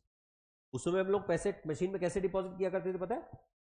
Envelope होता था, एनवेलप में हम लोग नोट काउंट करके रखते थे, फिर वो एनवेलप चिपकाते थे, और उसके बाद उसके ऊपर हम लोग डिस्क्रिप्शन लिखते थे कि इस एनवेलप में कितने नोट कौन से वाले हैं, और फिर वो एनवेलप डिपॉजिट होता था. अगले दिन पे वो कैशियर कैमरे के अंदर वो एनवेलप खोलता था, नोट काउंट करता था, और फिर हमारे अकाउंट में वो पैसे क्रेडिट होते थे. आजकल जैसे मशीन खुद काउंट करती है, तो तब एनवेलप के थ्रू हम लोग ये डिपॉजिट वाला काम करते थे. खैर, तो उस समय पे इन्होंने हमारे स्टूडेंट्स कार्ड के नाम पे अकाउंट्स ओपन करवाए. मैंने फेक आईडी कार्ड बनाया था, क्योंकि सीएज स्टूडेंट, कॉलेज था नहीं, तो मैंने फेक आईडी कार्ड बनाया कॉलेज का, कोई अपना ब्रांडेड वाला. तो वो फेक आईडी कार्ड के बेसिस पे मेरा अकाउंट ओपन हुआ. गाँव गाँव सब कुछ बराबर लिखा था, उसमें कुछ फेक नहीं किया था मैंने, पर आईडी कार्ड नहीं था, वो फेक बनाया था. तो वो दिया, मेरा अकाउंट ओपन हुआ. अब ये क्यों होशियार थे? Just try to imagine, if as a student I am opening the account when I am graduating, over the period of time I am going to get settled somewhere, I may get the job somewhere, I may start doing the business. उस समय पे मेरा वही account होगा या नहीं? For your kind information, मेरा पहला अकाउंट ओपन हुआ 2000 में आईसीआईसीआई बैंक में, in the year 2000, and it's 2024 now. I am still maintaining the same account, I am still having the same bank account. 2000 से लेके 2024 तक सेम अकाउंट चल रहा है मेरा. बैंक का फायदा क्या हुआ? एक लॉन्ग टर्म एंड्यूरिंग कस्टमर मिला या नहीं? सपोज वो जितने लोगों ने अकाउंट ओपन किए थे, उसमें से सिर्फ 20% ही लोग मेंटेन कर रहे हैं. 20% इज व्हाट नंबर? मान लो उन्होंने पुणे के, सिर्फ पुणे के 50 कॉलेजेस में जाके अकाउंट ओपन करवाए. On an average her college में 3000 बच्चे, 3000 में से सपोज 2/3 बच्चों ने अगर अकाउंट ओपन करवाया, मतलब 2000 बच्चों ने, 2000 बच्चों ने 50 कॉलेजेस के, मतलब 1 लाख बच्चों ने अकाउंट ओपन करवाया नहीं. उस साल के लिए 1 लाख अकाउंट मिले उनको. इस तरह से उन्होंने अगर ये पर्टिकुलर थिंग सिर्फ 5 साल के लिए रन की, 5 लाख अकाउंट्स मिले. वो 5 लाख अकाउंट में से सिर्फ 20% अगर आज तक के मेंटेन, मतलब 1 लाख अकाउंट्स. और अगर ऑन एन एवरेज मेरे जैसे 1 लाख कस्टमर्स, इनके पास सिर्फ 25,000 रुपए मेंटेन करते हैं. कितना? सिर्फ 25,000 रुपए on a continuous basis. 1 lakh लोग, 25,000 रुपए goes to 25,000 lakhs, 250 करोड़ रुपए उन लोगों के, उनके पास जमा है या नहीं? जो हम लोग जिंदगी में कभी विड्रॉ नहीं करने वाले. विड्रॉ करेंगे वापस डिपॉजिट होगा, विड्रॉ करेंगे वापस डिपॉजिट होगा, मतलब इनके पास 250 करोड़ फॉरएवर जमा हो गया है नहीं? इसका सीआरआर एसएलआर अगर मैंने माइनस कर दिया सपोज 35%, आज की तारीख में जो सीआरआर एसएलआर का रेट है उसको कंसिडर करके 30% for the rounding off purpose, मतलब 75 करोड़ चला गया। 175 करोड़ का लोन ये हर साल दे पाएंगे? 175 करोड़ रुपए पे इन्होंने ऑन एन एवरेज सिर्फ 10% अगर ब्याज लगाया, only 10%, they are earning 17.5 crore free of charge just by opening those accounts at that time every year. और ये मैंने सिर्फ पूना का एग्जांपल बताया। ऐसे अगर इन्होंने सिर्फ 50 सिटीज में काम किया, only 50 cities, prominent cities, Delhi, Bangalore, Pune, Mumbai, Mumbai all suburbs, Hyderabad, Chennai, Panjim, if they have gone to only these kind of places, the prominent places, सिर्फ 50 सिटीज में चलेगा, और 50 सिटीज में, अहमदाबाद, सूरत, 50 सिटीज में अगर इन्होंने अकाउंट ओपन किए, just imagine 50 into 17.5 crore rupees is what they are earning just because of that investment. They are earning, this is pure profit for them. इसके लिए इनको खर्च नहीं करना पड़ रहा है। क्यों? खर्च कितना? 3%। सेविंग्स बैंक अकाउंट का interest 3% is what they are spending. Still they are making money out of that or not? This is what we call as the long term and the macro thinking. Well, anyways, so demand deposits are savings deposit and current deposit. Savings deposit are what? Where you are opening the account for mobilizing your savings. इसलिए savings पे आपको ब्याज मिलता है but a nominal rate. Savings पे आपको number of transactions का limit होता है। You can not keep withdrawing, keep depositing the money. There is a limitation put to that, and there are certain charges levied beyond a particular point if you are getting the services. Whereas current account primarily for the businesses, that is the account which is opened for the business activities. There is no restriction, no limitation on number of deposits and number of withdrawals from the current account. Then granting of loans, primarily what kind of loans they are giving? They are giving the short term, medium term and long term loans. These are term loans. Term loan means what? You are giving the loan now and you are getting repaid over the period of time. That's why those are called as term loans. The term loan can be for a shortest duration like 3 months and 6 months, or it can be a medium term loan kind of 1 to 3 years, or it can be a long term loan from 5 to 20 years. Like if you take the example of housing loan, which is a long term loan, but if you take the example of a personal loan, which is a medium term loan, 1 to 3 years ka loan, or if you take the example of education loan, that's a medium term loan. But if you are taking a loan for only loan against gold, that's a short term loan. Why? Because within 6 months you have to repay that particular loan. The gold loan is always or loan against shares, loan against securities. These are nothing but the short term loans. Then short term loans will normally be having the low rate of interest, whereas the long term loans, high rate of interest, whereas the long term loans will have the low rate of interest. Sir, ऐसे कैसे? Short term के लिए ज़्यादा और long term के लिए कम। Obviously जब long term के लिए लोन दिया जाएगा तो लॉन्ग टर्म के लिए बैंक को पैसा कमाने का स्कोप है या नहीं? Whereas जब शॉर्ट टर्म लोन की बात की जाती है तो बैंक के पास पैसा कमाने के लिए समय कम है. That's why the short term loans will normally have high rate of interest, whereas the long term loans will generally have low rate of interest. इसीलिए housing loan is available at 9% on an average. 9 से 10% की range में मिलता है, whereas the personal loan is available at 14 to 15%. Of course, there are two reasons behind why personal loan is more costlier and the housing loan is more cheaper. Security. Housing loan में security है, personal loan में no security. Sir पर gold loan में तो security है, your security है gold, jewelry, पर duration कम है ना, पैसा कमाने का scope कम है नहीं. That's why the rate of interest will normally be higher in case of the gold loan. Then advances in the form of cash credit. This is cash credit is reverse of current account. कैसे reverse of current account? Current account में क्या होता है? आप पैसे जमा करवाते हो, जितना पैसा आपके करंट अकाउंट में पड़ा है उतना पैसा आप विड्रॉ कर सकते हो, right? Cash credit is exactly reverse. Bank provides you a limit, आप उस लिमिट तक का पैसा कितना भी पहले विड्रॉ करोगे और फिर जब चाहे आप डिपॉजिट कर सकते हो. टर्म लोन और एडवांसेस में फर्क क्या होता है? टर्म लोन के केस में एक बार आपने रीपेमेंट कर दिया, you not withdraw it back. But cash credit, if you have withdrawn the money, you deposit it, again at a later point you require, you again withdraw. So you can withdraw and deposit at the multiple points. when it comes to the cash credit. On top of that, in case of cash credit, the interest is charged only on the amount utilized or the number of days utilized. मान लो मेरी 1 करोड़ रुपए की limit है, पर उस 1 करोड़ रुपए में से मैंने विड्रॉ किए केवल 10 लाख रुपए, that too only for 10 days, और 10 दिन के बाद वो 10 लाख रुपए मैंने डिपॉजिट कर दिए. इन that case I will be charge the interest only on 10 lakh rupees only for that 10 days, nothing beyond that.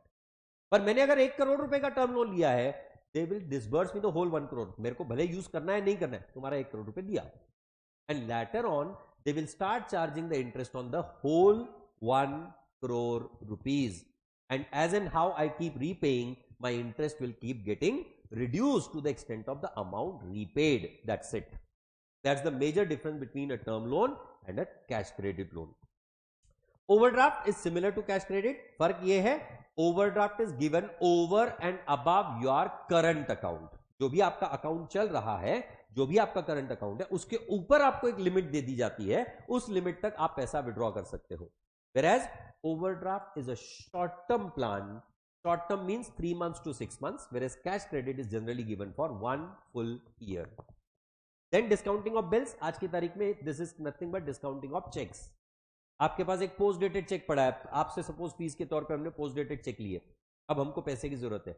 We can go to the bank and give the checks. They will discount it. They will charge the interest technically on that, and they will give us the money. और जैसे जैसे वो check की date आती रहेगी, वैसे वैसे they'll keep on depositing and getting their money back from the particular check. It is similar to bill discounting. Bill discounting के केस में आप डिस्काउंट चार्जेस कैसे कैलकुलेट करते हो? Bill amount into rate of interest into duration of bill divide by 12 months और not. उसी तरह से चेक डिस्काउंटिंग जब की जाती है, मान लो मेरे पास 2 महीने बाद का चेक है, मुझे आज पैसा चाहिए, I'll go to the bank, bank will take that particular check, then check amount into rate of interest into the 2 months divided by 12 will be the amount of discount, and balance amount will be credited to my account. That is how that check discounting thing works. नहीं पड़ती है जरूरत, पर facility available है. The agency functions which are provided by the banks these days are the portfolio management. What is portfolio management? आपको shares खरीदने, पर आपको अक्कल नहीं है, ऑब्वियसली नहीं है, पता है मेरे को, पर आपको इन्वेस्टमेंट फिर भी करनी है, राइट? एक्चुअली इतनी खतरनाक है अपनी कि अपने को ओवरनाइट मुकेश अंबानी बनना है, पर अक्कल तो है नहीं, तो फिर क्या? जिनके पास अक्कल है उनको पैसे दो. They will take your money, they have the rational people, they have the knowledgeable people, they have the skill set, and they have the market information, and they are completely involve into that. So those people are doing the investment on your behalf, and later on your earnings are been credited to your account.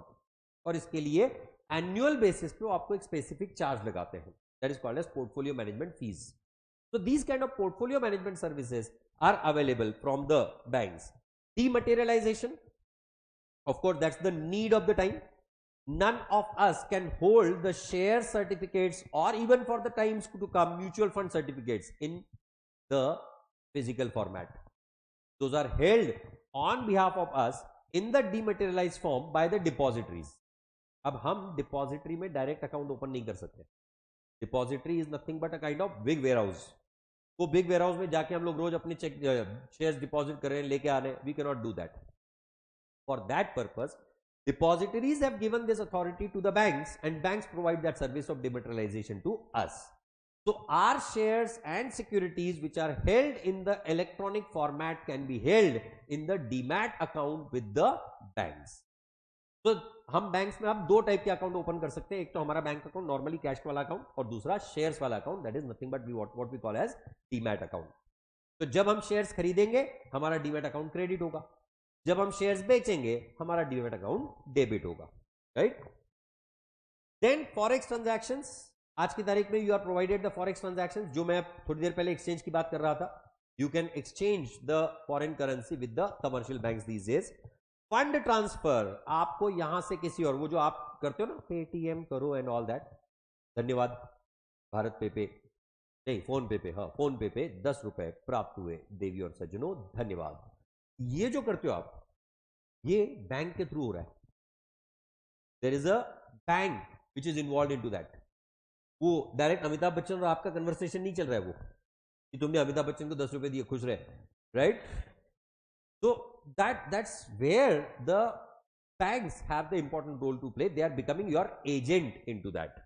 So your account is getting debited and the another person's account is getting credited. In this, your bank is providing the service to you, their bank is providing the services to them. In between, the services are provided by RBI to both the banks. And that is how the banks are becoming your agent. That's why they are providing you the agency service. Periodic collections and payments, जो ECS नाम की concept होती है, electronic clearing system, मतलब मुझे electricity के bill के payment करने हैं, फोन बिल पेमेंट करने हैं, मुझे म्यूचुअल फंड के SIP का पेमेंट करना है, हर महीने मैं वो म्यूचुअल फंड वाले के पास जाऊं या वो म्यूचुअल फंड वाला बंदा मेरे घर पे आके खड़ा रहे, चलो पैसे दो, should not happen. For that purpose I have given the instruction to whom, to that bank, कि भाई ये जब भी आएगा ना इसको पैसे दे दियो, प्रोवाइडेड मेरे अकाउंट में पैसे हो तो, ऑब्वियसली उसके बगैर वो पैसे नहीं देंगे. Your ECS will get bounced in that case, right? So if you have given the instructions to your bank and your bank is making the payment on your behalf, then in that case it becomes an agency function. Similarly, अगर suppose कोई particular company में आपके shares है, company ने dividend declare किया, अब वो dividend का पहले आता था चेक, पर आजकल वो चेक आना बंद हो गया. आजकल आपने बैंक को बता दिया, भाई मेरा डिविडेंड आएगा ना, रख लियो, मेरे अकाउंट में पैसा डाल दियो, जब भी आएगा रख लियो, कोई दिक्कत वाली बात नहीं है, मेरे अकाउंट में अपना ही शेयर है. So what companies do now? They directly transfer the money to your bank account. They don't give the money to you. So bank is becoming an agent for you in this case. That's why that is also an agency service from the bank. Then utility functions, issue of drafts. कहीं अगर आपको authentic payments करनी है, अब suppose मैं अब recently it had happened, MSCB में मेरे को वो रिचार्ज करवाना था, हमारे यहाँ पे प्रीपेड मीटर्स है, तो हम लोग रिचार्ज करके आते हैं, बाद में हमको इलेक्ट्रिसिटी मिलती है. तुम लोग जैसे इलेक्ट्रिसिटी कंज्यूम करते हो, बाद में बिल आता है, बाद में तुम पैसे भरते हो, और पैसे नहीं भरे तो लाइट कटती है. हमारे यहाँ वैसा नहीं है, हमने अगर रिचार्ज नहीं किया तो लाइट कट जाती है. दैट्स सिंपल, मतलब पहले पैसे भरो बाद में लाइट मिलेगी, एज सिंपल एज दैट. तो अब मैं जाके उनके पास गया, यार ये मेरे को हर 2-2 दिन में, हर हफ्ते भर में आने को नहीं होता मेरे को. उनके पास लिमिट लगी हुई है कि 5,000 से ज्यादा रिचार्ज नहीं करेंगे. बोला यार 50,000 का रिचार्ज एक बार करके खत्म कर दो ना, मैं 50,000 मेरे अकाउंट में डालना चाहता हूँ, मेरे को टेंशन ही नहीं चाहिए रोज रोज के आके रिचार्ज करूं, मैं आके लाइन में खड़ा रहूं, फिर तुमको मेरा फ्लैट नंबर दूं, फिर मैं वो कहां पे रहता हूं वो सब डिटेल बताऊं, और उसके बाद में तुम मेरे को एक चिट्ठी फाड़ के दोगे कि ये 4,000 रुपए का तुम्हारा रिचार्ज हुआ, जाओ खुश रहो. I don't want this. तो ये 50,000 रुपए रखो, साल भर की इलेक्ट्रिसिटी हुई, वैसे भी उतना खर्चा मैंने करना ही है, साल भर में मैंने 60-70 हज़ार रुपए की इलेक्ट्रिसिटी कंज्यूम करनी है, दुनिया भर की मशीन यूज करता हूं मैं. तो if that is the case, I want the services. वो देने को तैयार नहीं. फिर वो बोले नहीं, अगर आपको सच में चाहिए तो हम आपको 10,000 रुपए तक का रिचार्ज करके दे सकते हैं, 4-4 2,000 के डिवाइड में करके देंगे, पर उसके लिए डिमांड ड्राफ्ट लगेगा. भाई डिमांड ड्राफ्ट क्यों? मैं कैश देने को तैयार नहीं, कैश नहीं लेते हम लोग. Electricity department does not accept cash, they accept only demand draft या फिर ऑनलाइन पेमेंट. तो मैं क्या यार, वो ऑनलाइन पेमेंट तो मेरे लिए पॉसिबल नहीं है, तुम कब ट्रैक करोगे, कब तुम्हारे पास आएगा, मैं डिमांड ड्राफ्ट लेके आता हूँ. आई आस्क देम कि यार चेक दे दूं चलेगा, तो now they accept the cheques also. अब हुआ यूं कि मैंने जिस अकाउंट का चेक दिया था, कोइंसिडेंटली जिस दिन चेक दिया था उस दिन याद था, जिस दिन चेक दिया था उस दिन याद था, भाई चेक दिया हुआ है, मेरे अकाउंट में से डेबिट होंगे. बाद में मैंने फ्लो में वो पैसे यूज कर लिए, देखो याद ही नहीं रहा बाद में कि चेक दिया हुआ है मैंने, फ्लो में पैसे यूज कर लिए मैंने, नहीं बाउंस नहीं, इलेक्ट्रिसिटी डिपार्टमेंट का मैसेज आया मेरे को that we have deposited the cheque which will get debited to your account tomorrow, thank you. Immediately मैंने ट्रांसफर किया, पर बाउंस होने के चांसेस है नहीं. डिमांड ड्राफ्ट बाउंस नहीं हो. क्यों? आप बैंक को पहले पैसे देते हो, फिर बैंक अपनी अकाउंट का चेक आपको देता है, आपके अकाउंट का नहीं, उन्हीं के अकाउंट का चेक आपको देता है. That is called as bankers cheque. तो ये ऑथेंटिक हो गया है नहीं. ये जब मैं इलेक्ट्रिसिटी डिपार्टमेंट को दूंगा, वो बाउंस होने का चांस ही नहीं है ना. वो कब डिपॉजिट कर रहे हैं उससे मेरा कोई लेना देना ही नहीं है. पर अगर मैंने मेरे बैंक अकाउंट का चेक दिया तो मेरे को ध्यान रखना पड़ेगा. ये तो ठीक है, इलेक्ट्रिसिटी वाले बंदे अलग अच्छे हैं, एकदम वो सदोरे बाढ़, पर अगर नहीं बताया होता चेक बाउंस हो जाता, मेरा अगले महीने से वो इलेक्ट्रिसिटी रिचार्ज नहीं करके देते कि नहीं तुम्हारा चेक बाउंस होता है, राइट. भले ही मेरे अकाउंट में अदरवाइज पैसे थे, तो किसी दूसरे अकाउंट में पैसे, वो अकाउंट में पैसे कम रखता हूं जानबूझ के, खर्चे होते हैं, देखा नहीं वो खर्चे कर दिए मैंने, तो क्योंकि वो सब जगह पे लिंक्ड है. तो जो अकाउंट लिंक्ड हो ना उसमें पैसे कम ही रखने चाहिए. जो अकाउंट कम जगहों पे लिंक्ड है वहां पे आप कितने भी पैसे रखो ना, उससे कोई दिक्कत नहीं है. चोरी होने का डर ही कम हो जाता है ना, राइट. क्योंकि ये जो आजकल के ये चालबाज लोग चल रहे हैं ना, उनसे बच के रहना पड़ता है. मेरे पास तो एक अकाउंट ऐसा है जिसका कोई फोन बैंकिंग वाला सिस्टम ही नहीं है, इंटरनेट बैंकिंग नहीं है, मतलब मेरे को अगर उसमें से पैसे निकालने हैं तो चेक से निकालना पड़ेगा, और कोई ऑप्शन ही नहीं है। ऑनलाइन कंसेप्ट इच नहीं कि यूजर आईडी ओटीपी, हाँ चाहिए इच नहीं ओटीपी, अकाउंट ही लिंक नहीं किया मैंने, खैर। और दूसरा उसका पर्याय क्या है पता है, अगर आपको इन सब चीजों से बचना है, यू मेंटेन 2 नंबर्स। आपके जो ऑफिशियल चीजें हैं, जहां जहां सिर्फ ऑफिशियल चीजें, बैंक्स, इंश्योरेंस, आधार, कॉलेज, यहां पे आपने वो नंबर देना है। कॉलेज में नहीं, कॉलेज वाले बात भेज देते हैं, यहां पे आपने वो वाला नंबर देना है। और दूसरा नंबर जो है पब्लिक में बांटो, सबको ये नंबर दो, लोग उस पर ओटीपी भेजने की कोशिश करेंगे, आएगा ही नहीं, नंबर ही लिंक्ड नहीं है, ओटीपी कहां से आएगा, राइट। ट्रैक बंदा कौन सा नंबर कर सकता है, जो पब्लिक में अवेलेबल है, जो पब्लिक में अवेलेबल ही नहीं है वो नंबर ट्रैक कहां से होगा। So these are the 2 different ways in which you can protect your money. Locker facility. Locker facility is what? They are not maintaining it for keeping their cash. They are maintaining it for keeping your movable items which are having value. Valuables जिसे आप कहते हो, आपको पैसा रखना है, आपको jewellery रखनी है, इंपॉर्टेंट डॉक्यूमेंट्स रखने हैं, उसके लिए they provide you the facility. So this is a utility for me that I am keeping the valuables safely there. क्यों? बैंक है भाई, हर बैंक थोड़ी ना चोरी होती है, मतलब कितने भी हम लोग मनी हाइस्ट देख ले, पर रियल लाइफ में ऐसे मनी हाइस्ट इतने आसान नहीं होते, right. Project reports they would create, there were the times when they would create the project reports for their customers। आज की तारीख में तो कस्टमर को बोलते हैं तुम भी प्रोजेक्ट रिपोर्ट बना के आओ, राइट। गिफ्ट चेक्स, आज की तारीख में गिफ्ट चेक्स की जगह गिफ्ट कार्ड्स आ गए हैं। You get those ATM cards through which you can give to someone and that person can use the amount which is loaded on that particular card। Underwriting services, shares, issue of shares में आपने कहीं सीखा होगा that there is an underwriting done। underwriting is what? Suppose अब recently कोई particular company ने IPO लाया, अब उस कंपनी को डर है कि भाई अपने पूरे शेयर्स मार्केट उठाएगा या नहीं उठाएगा, पब्लिक उठाएगी या नहीं उठाएगी, तो ये डर को अवॉइड करने के लिए they appoint the agent. That agent charges the commission, भाई तुम चिंता मत करो, तुम्हारे शेयर नहीं बिके हम उठा लेंगे। This process is called as underwriting services। They underwrite, they agree, if the public does not buy your shares, they will take all your shares। That's why it is called as underwriting service। Of course, fees will be paid only for the shares underwritten by them। जितने की guarantee दी थी, मान लो आपका 5 crore shares का IPO है और इन्होंने आपको सिर्फ 2 करोड़ शेयर्स तक की गारंटी दी है, तो 2 करोड़ की उनकी रिस्पॉन्सिबिलिटी और कमीशन भी 2 करोड़ शेयर्स पे मिलेगी, राइट।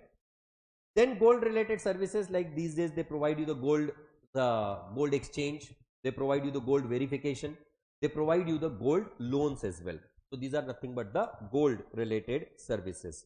आज की तारीख में हमारे पास ई बैंकिंग सर्विसेज, बैंक से रिलेटेड जो अवेलेबल है, again important from the short note perspective, right the note on the e banking services.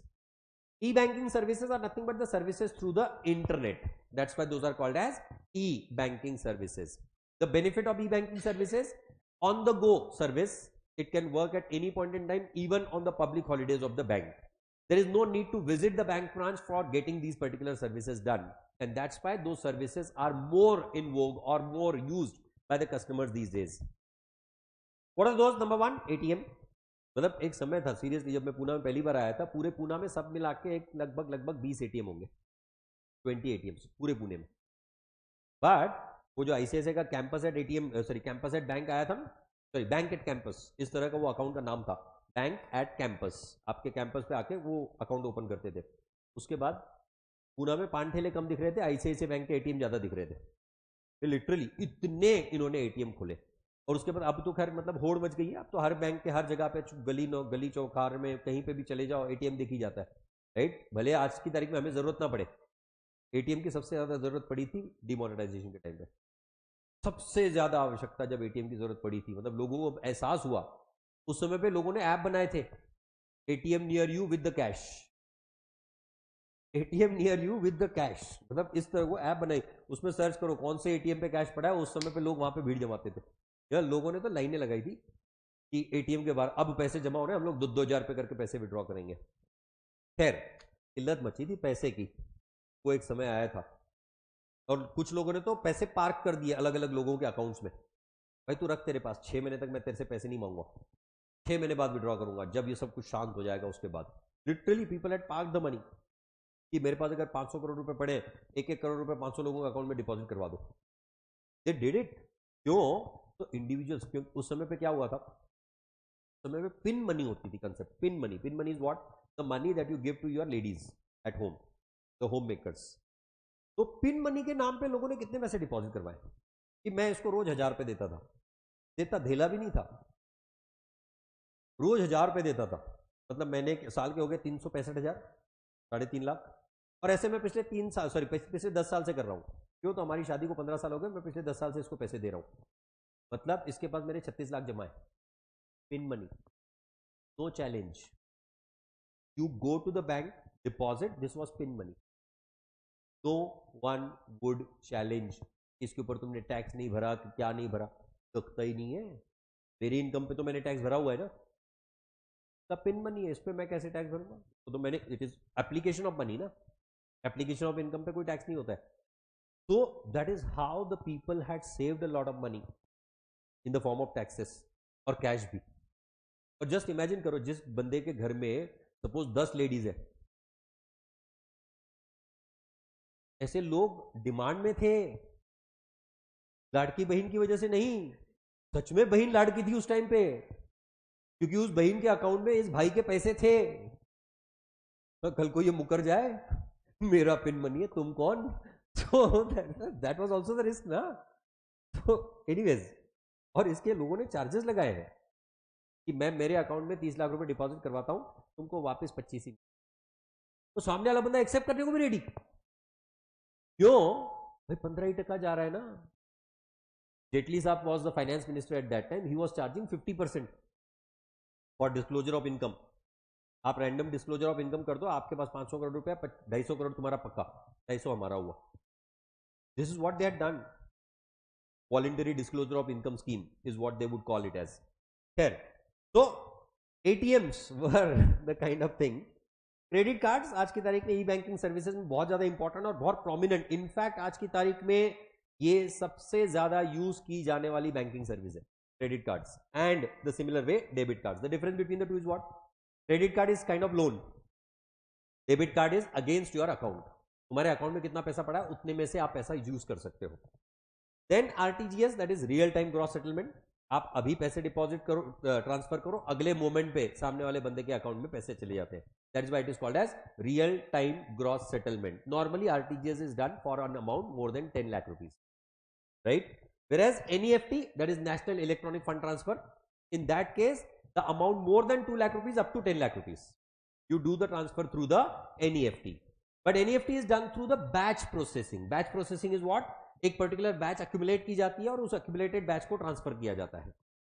तो इसलिए the money gets transferred into your account within a period of 24 hours when you are transferring it through NEFT. RTGS within 30 minutes maximum. NEFT within a maximum period of 24 hours. Then mobile banking and net banking services, आज की तारीख में इसके बारे में बात ना करें तो ज्यादा बेटर ऑप्शन है। आप मोबाइल के थ्रू बैंक्स को यूज कर रहे हो, आपके बैंक में, आपकी बैंक आपके पॉकेट में है।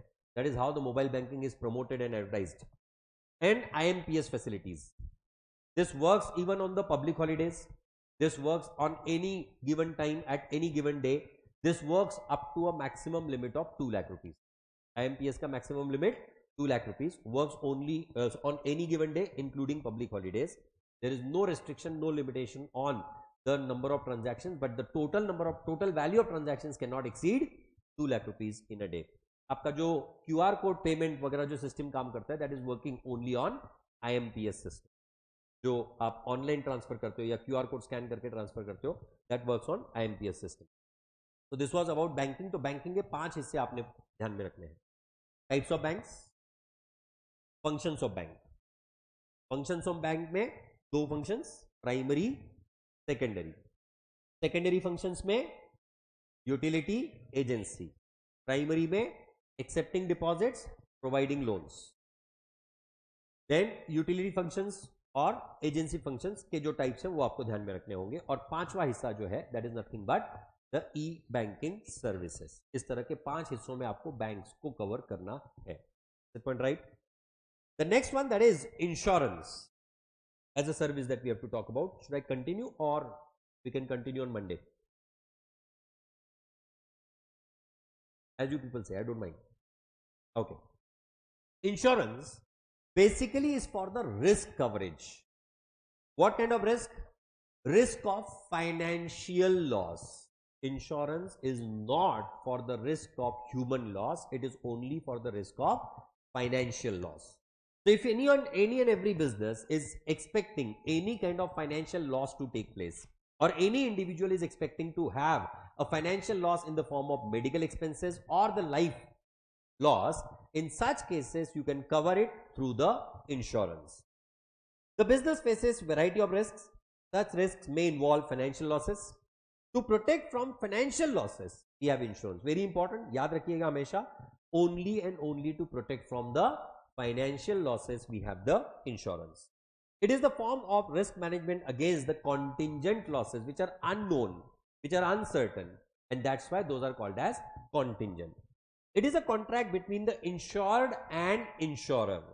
जिस व्यक्ति के लिए या जो व्यक्ति अपने लिए इंश्योरेंस ले रहा है उसे हम लोग इंश्योर्ड कहते हैं, और जो कंपनी जो ऑर्गेनाइजेशन आपको इंश्योरेंस दे रही है उसे हम लोग इंश्योरर कहते हैं.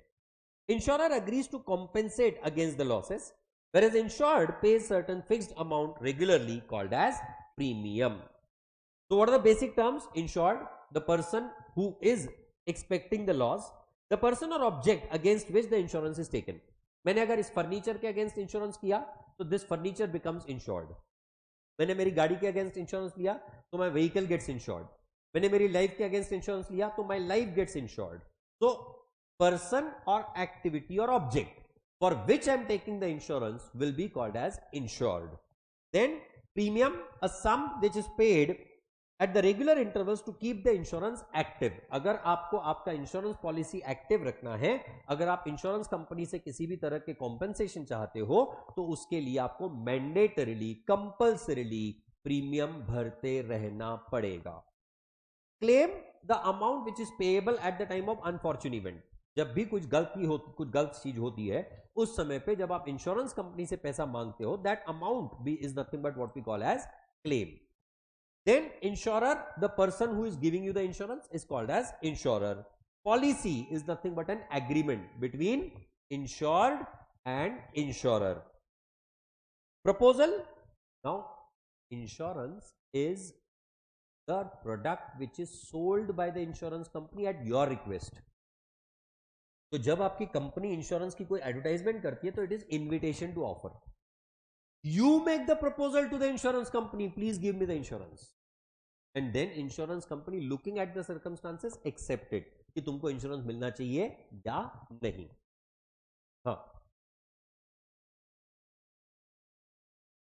वो सोलिसिटेशन हो गया कि तुम हमसे इंश्योरेंस लो, फिर तुम प्रपोज करते हो प्लीज मेरे को इंश्योरेंस दो, और फिर इंश्योरेंस कंपनी तय करती है कि हां तुमको इंश्योरेंस मिलेगा. राइट? तो जो कॉल वगैरह आते हैं those are invitation to offer, those are not the offers, इसलिए उसे प्रपोजल कहा जाता है. राइट? देन सब्जेक्ट मैटर, जिसके लिए आपने इंश्योरेंस लिया. मैंने फर्नीचर के लिए इंश्योरेंस लिया तो फर्नीचर बिकम सब्जेक्ट मैटर. मैंने गाड़ी के लिए इंश्योरेंस लिया तो गाड़ी बिकम्स सब्जेक्ट मैटर. मेरा जिसमें फाइनेंशियल इंटरेस्ट हो वो subject matter. Right? Against which the insurance is taken is called as subject matter. दो इंपॉर्टेंट चीजें under the insurance, that is number one is the principles of insurance and number two is the types of insurance. Types of insurance में 3 हिस्से, marine insurance, fire insurance and life insurance. इन चीजों पे आपको focus करना है insurance में. Total 4. क्या क्या 4? Principles, life, marine and fire. आज हम लोग प्रिंसिपल्स ऑफ इंश्योरेंस तक खत्म कर लेंगे. Right? The principles of insurance basically include number one, the very first, very important, that is principle of utmost good faith. तुम मुझे पूरी जानकारी दोगे, उस बेसिस पे मैं पूरी इंफॉर्मेशन दूंगा कि मैं क्या कवर करूंगा क्या नहीं करूंगा. तुम जब तक मुझे पूरी जानकारी नहीं दोगे तब तक मैं तुमको पूरी खबर कैसे दूंगा? That's why it is the principle of utmost good faith. You give the complete and utmost information required for that insurance by which the insurance may get affected. And I give you the complete and clear information कि मैं कितने तक का claim कब और कैसे दे पाऊंगा. Right? Insurance contracts are contracts of mutual trust and confidence. Both the parties must disclose all the relevant information relating to subject matter. Like if there is a person who is alcoholic in nature, the person who consumes alcohol on a regular basis, in that case, the person is expected to give the declaration that he consumes alcohol, and that too with what frequency has to be disclosed, क्योंकि उससे आपका insurance का amount या insurance का सब assured affect हो सकता है. या किसी बंदे को पहले से कोई पीड़ा है, किसी बंदे को पहले से कोई प्रॉब्लम है, कोई पर्टिकुलर रोग है, और उसने इंश्योरेंस सिर्फ इसलिए लिया ताकि इस रोग को निवार करके जो मेरा पैसे का खर्च आएगा वो मैं इंश्योरेंस कंपनी से रिकवर करूंगा. अगर आपको पहले से कोई पर्टिकुलर प्रॉब्लम है तो insurance company do not give you the coverage for that, और insurance company can hold it for a specific period of time, कि 2 साल तक के तुमको इसके अगेंस्ट क्लेम नहीं मिलेगा, उसके बाद ही तुम क्लेम कर पाओगे.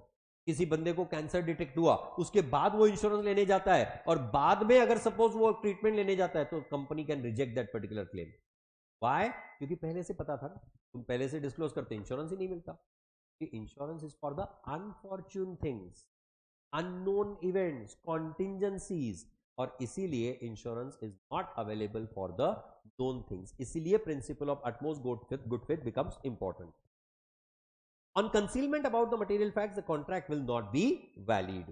Then, principle of insurable interest. आप जिस चीज के लिए, जिसको कवर करने के लिए, जिस लॉस को कवर करने के लिए इंश्योरेंस ले रहे हो, वो जब आप इंश्योरेंस ले रहे हो तब भी अस्तित्व में होना चाहिए, जब आप क्लेम कर रहे हो तब भी अस्तित्व में होना चाहिए. आपका फाइनेंशियल लॉस हो सकता है, मतलब मैंने अब तक के गाड़ी खरीदी नहीं, मेरे को गाड़ी का इंश्योरेंस चाहिए. क्यों? मैं गाड़ी खरीदने वाला हूं, उसका अगर लॉस हो गया तो you can not take it. पहले गाड़ी खरीदो, तुम्हारे नाम पे गाड़ी रजिस्टर होगी, तब न जाके तुमको उसके अगेंस्ट इंश्योरेंस मिलेगा. उसके बगैर तुम्हारे नाम पे इंश्योरेंस नहीं मिल सकता, because you don't have the insurable interest in that. Right? Because property sale of goods act, अगर आपको याद होगा, रिस्क फॉलोज द ओनरशिप और नॉट. जिसकी ओनरशिप उसका रिस्क. तुमने गाड़ी खरीदी, वो गैरेज में, सॉरी शोरूम में ही खड़ी है, शोरूम को आग लग गई, गाड़ी खराब हो गई, तुम्हारी रिस्पॉन्स नहीं है. क्यों? प्रॉपर्टी कहां ट्रांसफर हुई? ना मेरे पास इनवॉइस आया, ना मेरे को तुमने गाड़ी का पोजीशन दिया. अगर सपोज मैंने तुमको बोला कि हाँ तुम गाड़ी का पोजीशन, मैं तुमसे गाड़ी का पोजीशन ले लिया, पर तुमको बोला तुम गाड़ी यहीं पे रखो, मैं कल ले जाऊंगा, ओनरशिप ट्रांसफर हो गई, उस समय पे अगर लॉस हुआ तो वो मेरा. क्यों? तब तक इंश्योरेंस भी मेरे नाम पे आ गया नहीं. So insurable interest has to exist at the time of taking the insurance as well as at the time of claiming the loss. अब suppose मैं गाड़ी छोड़ के आया, बाद में आग लगी, उसके बाद में मेरा नुकसान हुआ, तो वो सेलर उसके अगेंस्ट क्लेम नहीं कर सकता. क्यों? सेलर का इंश्योरेबल इंटरेस्ट खत्म हो गया, क्योंकि गाड़ी तो बिक चुकी, गाड़ी अब बायर की हो गई. So loss will be borne by buyer, risk of loss will be claimed by buyer. Insurable interest means you have the financial loss on the loss of the given person or that particular object. Insurable interest means the financial or pecuniary interest in the subject matter of the insurance. Insured must have the insurable interest in the subject matter of the insurance.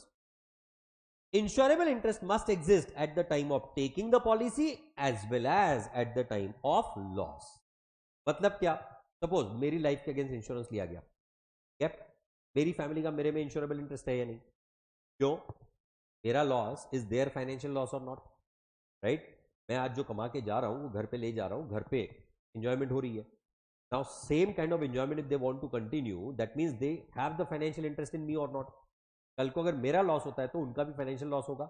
इसीलिए family को claim life पे क्यों दिए जाते हैं? तो इस कारण से, because family has the insurable interest at the time of taking the policy as well as at the time of loss. one right. Principle of indemnity, this does not apply to the life insurance. Indemnity is what? Bringing you into the same position with the same situation. That is what is called as indemnity. अब ये life में क्यों apply नहीं हो रहा है? Same position, same situation कहां से लाएंगे? ब्रह्मदेव को लाना पड़ेगा भाई, इसके प्राण वापस से फूको, या फिर अंबुजा सीमेंट खिलाना पड़ेगा। सीमेंट में जान है ना। तो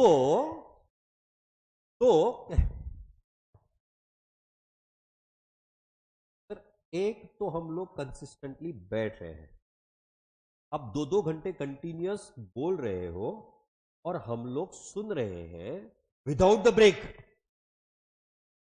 जिसकी हमको आदत है,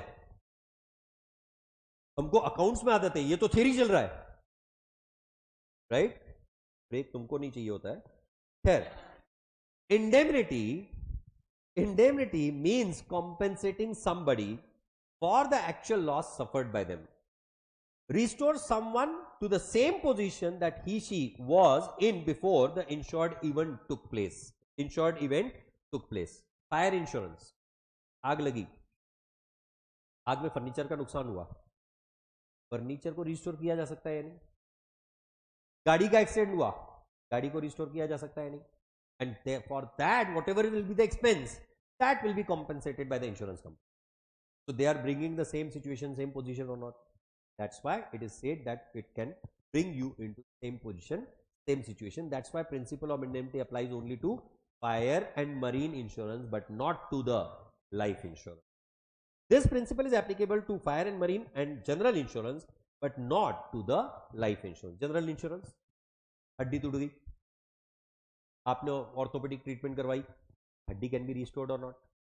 यस और नो? आजकल तो रिप्लेस करके देते हैं, तुम्हारी वाली काम नहीं करी, चलो हमारी वाली हड्डी लगवा लो।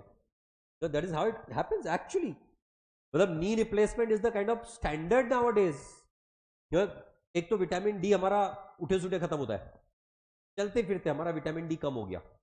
That is the kind of standard that we have heard. मतलब तुम कोई भी किसी भी रैंडम टाइम पे टेस्ट करवा के आओ, कोई भी हमारी दुनिया का कोई भी व्यक्ति, उसका विटामिन डी हमेशा कम ही निकलेगा। क्यों? एक तो उन्होंने बेंचमार्क ऊपर कर दिया, पहले का जो बेंचमार्क था उससे ऊपर ले गए, इससे ऊपर ही विटामिन डी होना चाहिए। तो एक वो रीजन। दूसरा, हमारा लाइफस्टाइल इतना अच्छा है ना, इतना जबरदस्त लाइफस्टाइल जी रहे हैं हम लोग। तुमको पता है वो millets was brought into the budget. Millets was highlight. Millets is बाजरा आणि ज्वारी. This millet was brought into the budget for giving them the proper support. क्यों लाया गया पता है? Is it only because that bajra and ज्वारी को सच में सपोर्ट की जरूरत है? नहीं, लोग कंज्यूम नहीं कर रहे हैं। हम लोग को कैरामलाइज्ड पॉपकॉर्न पता है, वो तो अब खैर मतलब वो हम लोग खाते भी थे पहले। जब पिक्चर में, थिएटर में पिक्चर देखने गए तो पॉपकॉर्न का डब्बा पहले लेके जाएंगे, और वहीं अगर कोई प्रॉपर हेल्दी फूड मिल रहा होगा वो नहीं लेंगे। व्हाई? क्योंकि हमको हेल्दी फूड खाने की आदत छूट चुकी है। Millets are the strongest supplements for your vitamin, calcium and vitamin and calcium both, vitamin D specially. For that matter, वो फुटाने को क्या बोलते हैं इंग्लिश में? फुटाना, चना नहीं, चना येलो वाला नहीं बे, पीनट तो शेंगदाना हुआ ना, पागल। चने को इंग्लिश में क्या बोलते हैं? काइंड ऑफ कर्नल्स, मतलब वो सीरियल्स होते हैं, काइंड ऑफ सीरियल्स। ये सीरियल्स वो मुन्ना में एमबीबीएस में दिखाया हुआ है, ये तू फुटाना खा तेरा हड्डी का ताकत बढ़ेगा। That's a fact. मुझे याद है मैं बचपन में ननिहाल जाया करता था, तो वो मेरी एक मासी रहती वहां पे, वो हमें रोज फुटाना और गुड़ साथ में देती थी, और एक कटोरी भर के देती थी, ये खत्म करना पड़ेगा। और वो धूप में बिठाती थी कि धूप में बैठो, ये चना फुटाना खाते रहो। Literally we used to do it. आज की तारीख में हमको याद भी नहीं है फुटाना नाम का कंसेप्ट मिलता है, पता भी नहीं है। हालांकि it is the best supplement of your vitamin D. हम लोग को पिज्जा पसंद है, बर्गर पसंद है, पर इस तरह के आइटम गुड़ चना ये अगर दिया जाए साथ में, अभी ये घोड़ों का खाना हमको क्यों खिला रहे हैं? That is how it is said. सच में मतलब फैक्ट है। कई सारे महाराष्ट्रियन होटल्स में चले जाओ आप, महाराष्ट्रियन होटल्स में वो स्पेशली सर्व करते हैं पीनट्स विद गुड़ और चना विद गुड़। Why? Because it has got that particular thing. तो अब कहां कहने का तात्पर्य क्या कि तुम्हारी हड्डियां कमजोर हो गई हैं और इस वजह से बंदा 40-45 में पहुंचा नहीं, नी रिप्लेसमेंट करवाने जाता है। वो प्लास्टिक के कप लगवा के आते हैं वहां पे, तो सोफिस्टिकेटेड क्वालिटी के प्लास्टिक होते हैं वो कप, मतलब वो टोपी तो नी की जो टोपी होती है ना, उसी में सबसे बड़ा प्रॉब्लम होता है। और कितने को आती है मुझे पता है वो नी की टोपी? सिर्फ 2 लाख रुपए में। और आजकल रिप्लेस कौन कर रहा है? Robots, not even humans. अब इसका जो खर्चा आएगा that is coming under the principle of indemnity. क्यों? एज इज वेरियस पोजीशन में लेके आए ना कि तुम्हारी नी काम नहीं कर रही थी, नी में दर्द हो गया, मतलब दर्द उधर दर्द हुआ, मतलब अपना दिमाग ही काम नहीं कर रहा है। सब घुटने में ही है। तो point is what that this is, एक समय होता था घुटना यूज किया जाता था लोगों को मारने के लिए। हाँ, मतलब किसी ने पकड़ा, ऐसा पकड़ के धड़ धड़ धड़ 3 घुटने मारे, बंदा वही धराशायी। तो आजकल बंदा पहले उसको संभालता है। Anyways, so this was about the principle of indemnity as is various position. The next one, the principle of subrogation. Subrogation is what? अगर मान लो आपका जो लॉस हुआ, उस लॉस को कॉम्पेंसेट करने के बाद वहां पे अगर कोई चीज बच जाती है, सैल्वेज बच जाता है, that salvage will get transferred to the company which is providing you the compensation. That is why it is called as principle of subrogation.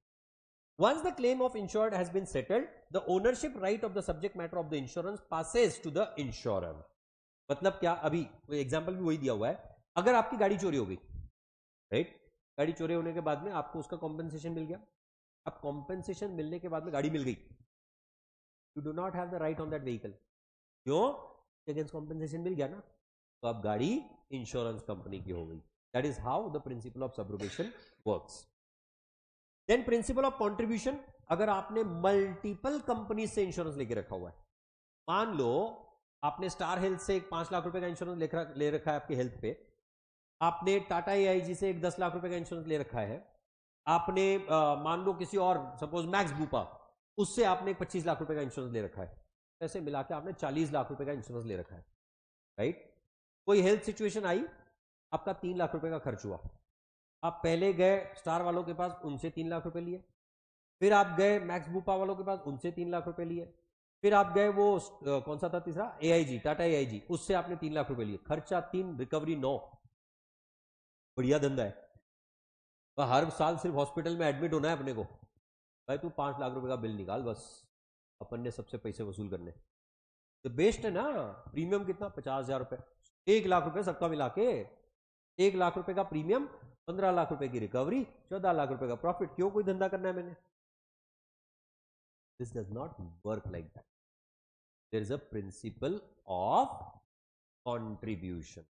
If you have taken multiple insurances, those multiple insurance companies will contribute together only to the extent of loss. मतलब आप 4 लाख रुपए 4 company से recover नहीं कर सकते, 4 लाख रुपए 4 company से 1-1 लाख करके वसूल कर सकते। सपोज आपका 4 लाख रुपए का नुकसान हुआ, आप 4 लाख के अगेंस्ट सिर्फ स्टार वालों से 4 लाख रुपए ले आए, 5 लाख का इंश्योरेंस था आपका, उनसे 4 लाख ले लिए। Now star health has got the option of recovering the differential amount from Tata AIG as well as Max Bupa. They can, provided Star Health को आपने बता के रखा भाई टाटा AIG के पास 10 लाख रुपए का इंश्योरेंस है और इसके पास 25 लाख, वो प्रोपोर्शनेट क्लेम ले सकता है। इस केस में आपका स्टार हेल्थ का इंश्योरेंस कवरेज ज्यादा हो सकता है, पर otherwise than that you cannot have the multiple claims for the same amount of loss. Subject matter may be insured with more than one insurer. The insurance claim to be paid to the insured must be shared or contributed by all the insurers in proportion. Then principle of mitigation of loss. मैंने insurance ले रखा है, मेरी life का 5 करोड़ का insurance है, तो मैं रास्ते से कैसे भी घूमता हूं, एकदम रास्ते के बीच से जाके खड़े हो जाता हूं, हाँ मेरा 5 करोड़ का इंश्योरेंस है, right? You can not, even though, मतलब उस केस में अगर मेरी डेथ हो जाती है तो in that case insurance company can reject that claim. Why? Because it is my responsibility to preserve my life. Just because I am insured, now I can do anything is not allowed. There has to be the principle of mitigation of loss. कि मैंने try करना चाहिए कि भाई loss नहीं होना चाहिए, as if I am uninsured.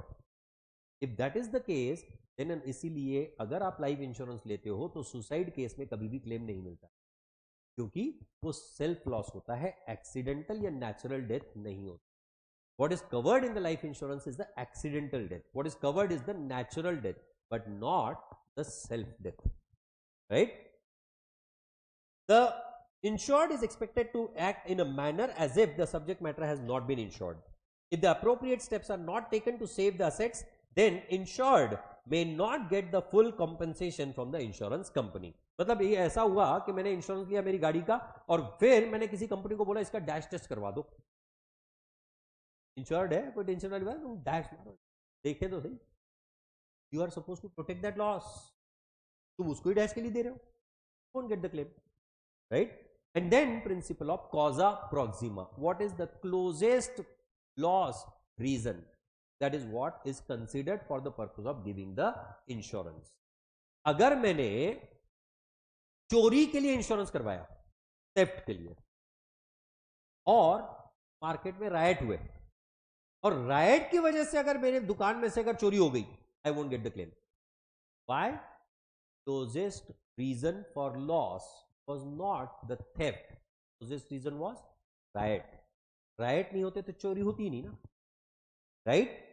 मैंने अगर स्प्रिंकलर लीकेज का लॉस लिया हुआ है, स्प्रिंकलर का अगर लीकेज हो गया तो वो लॉस मेरे को मिलना चाहिए, स्प्रिंकलर लीकेज का loss.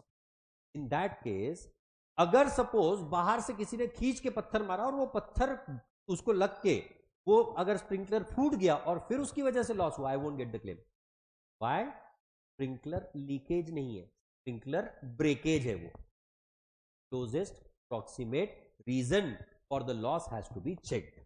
The insured can claim compensation only if the loss is caused by the event insured against. उसका जो रीजन होगा उसी के अगेंस्ट आपको क्लेम मिलेगा. Is that right? So this was about the principles. Our next lecture will be on Monday. In Monday's session we'll be talking about, इस Sunday को मैं लेक्चर नहीं ले रहा हूं, बट नेक्स्ट संडे को लेक्चर होगा. नेक्स्ट संडे वाला लेक्चर 3 घंटे का होगा. We'll take the break in between, don't worry on that part. The types of insurance and warehousing, this is what I'm going to finish in day after's lecture. और अगर possible हुआ तो day after we'll be starting with the writing as well. Alright, so please come prepared. That's it. Thank you. Bye-bye.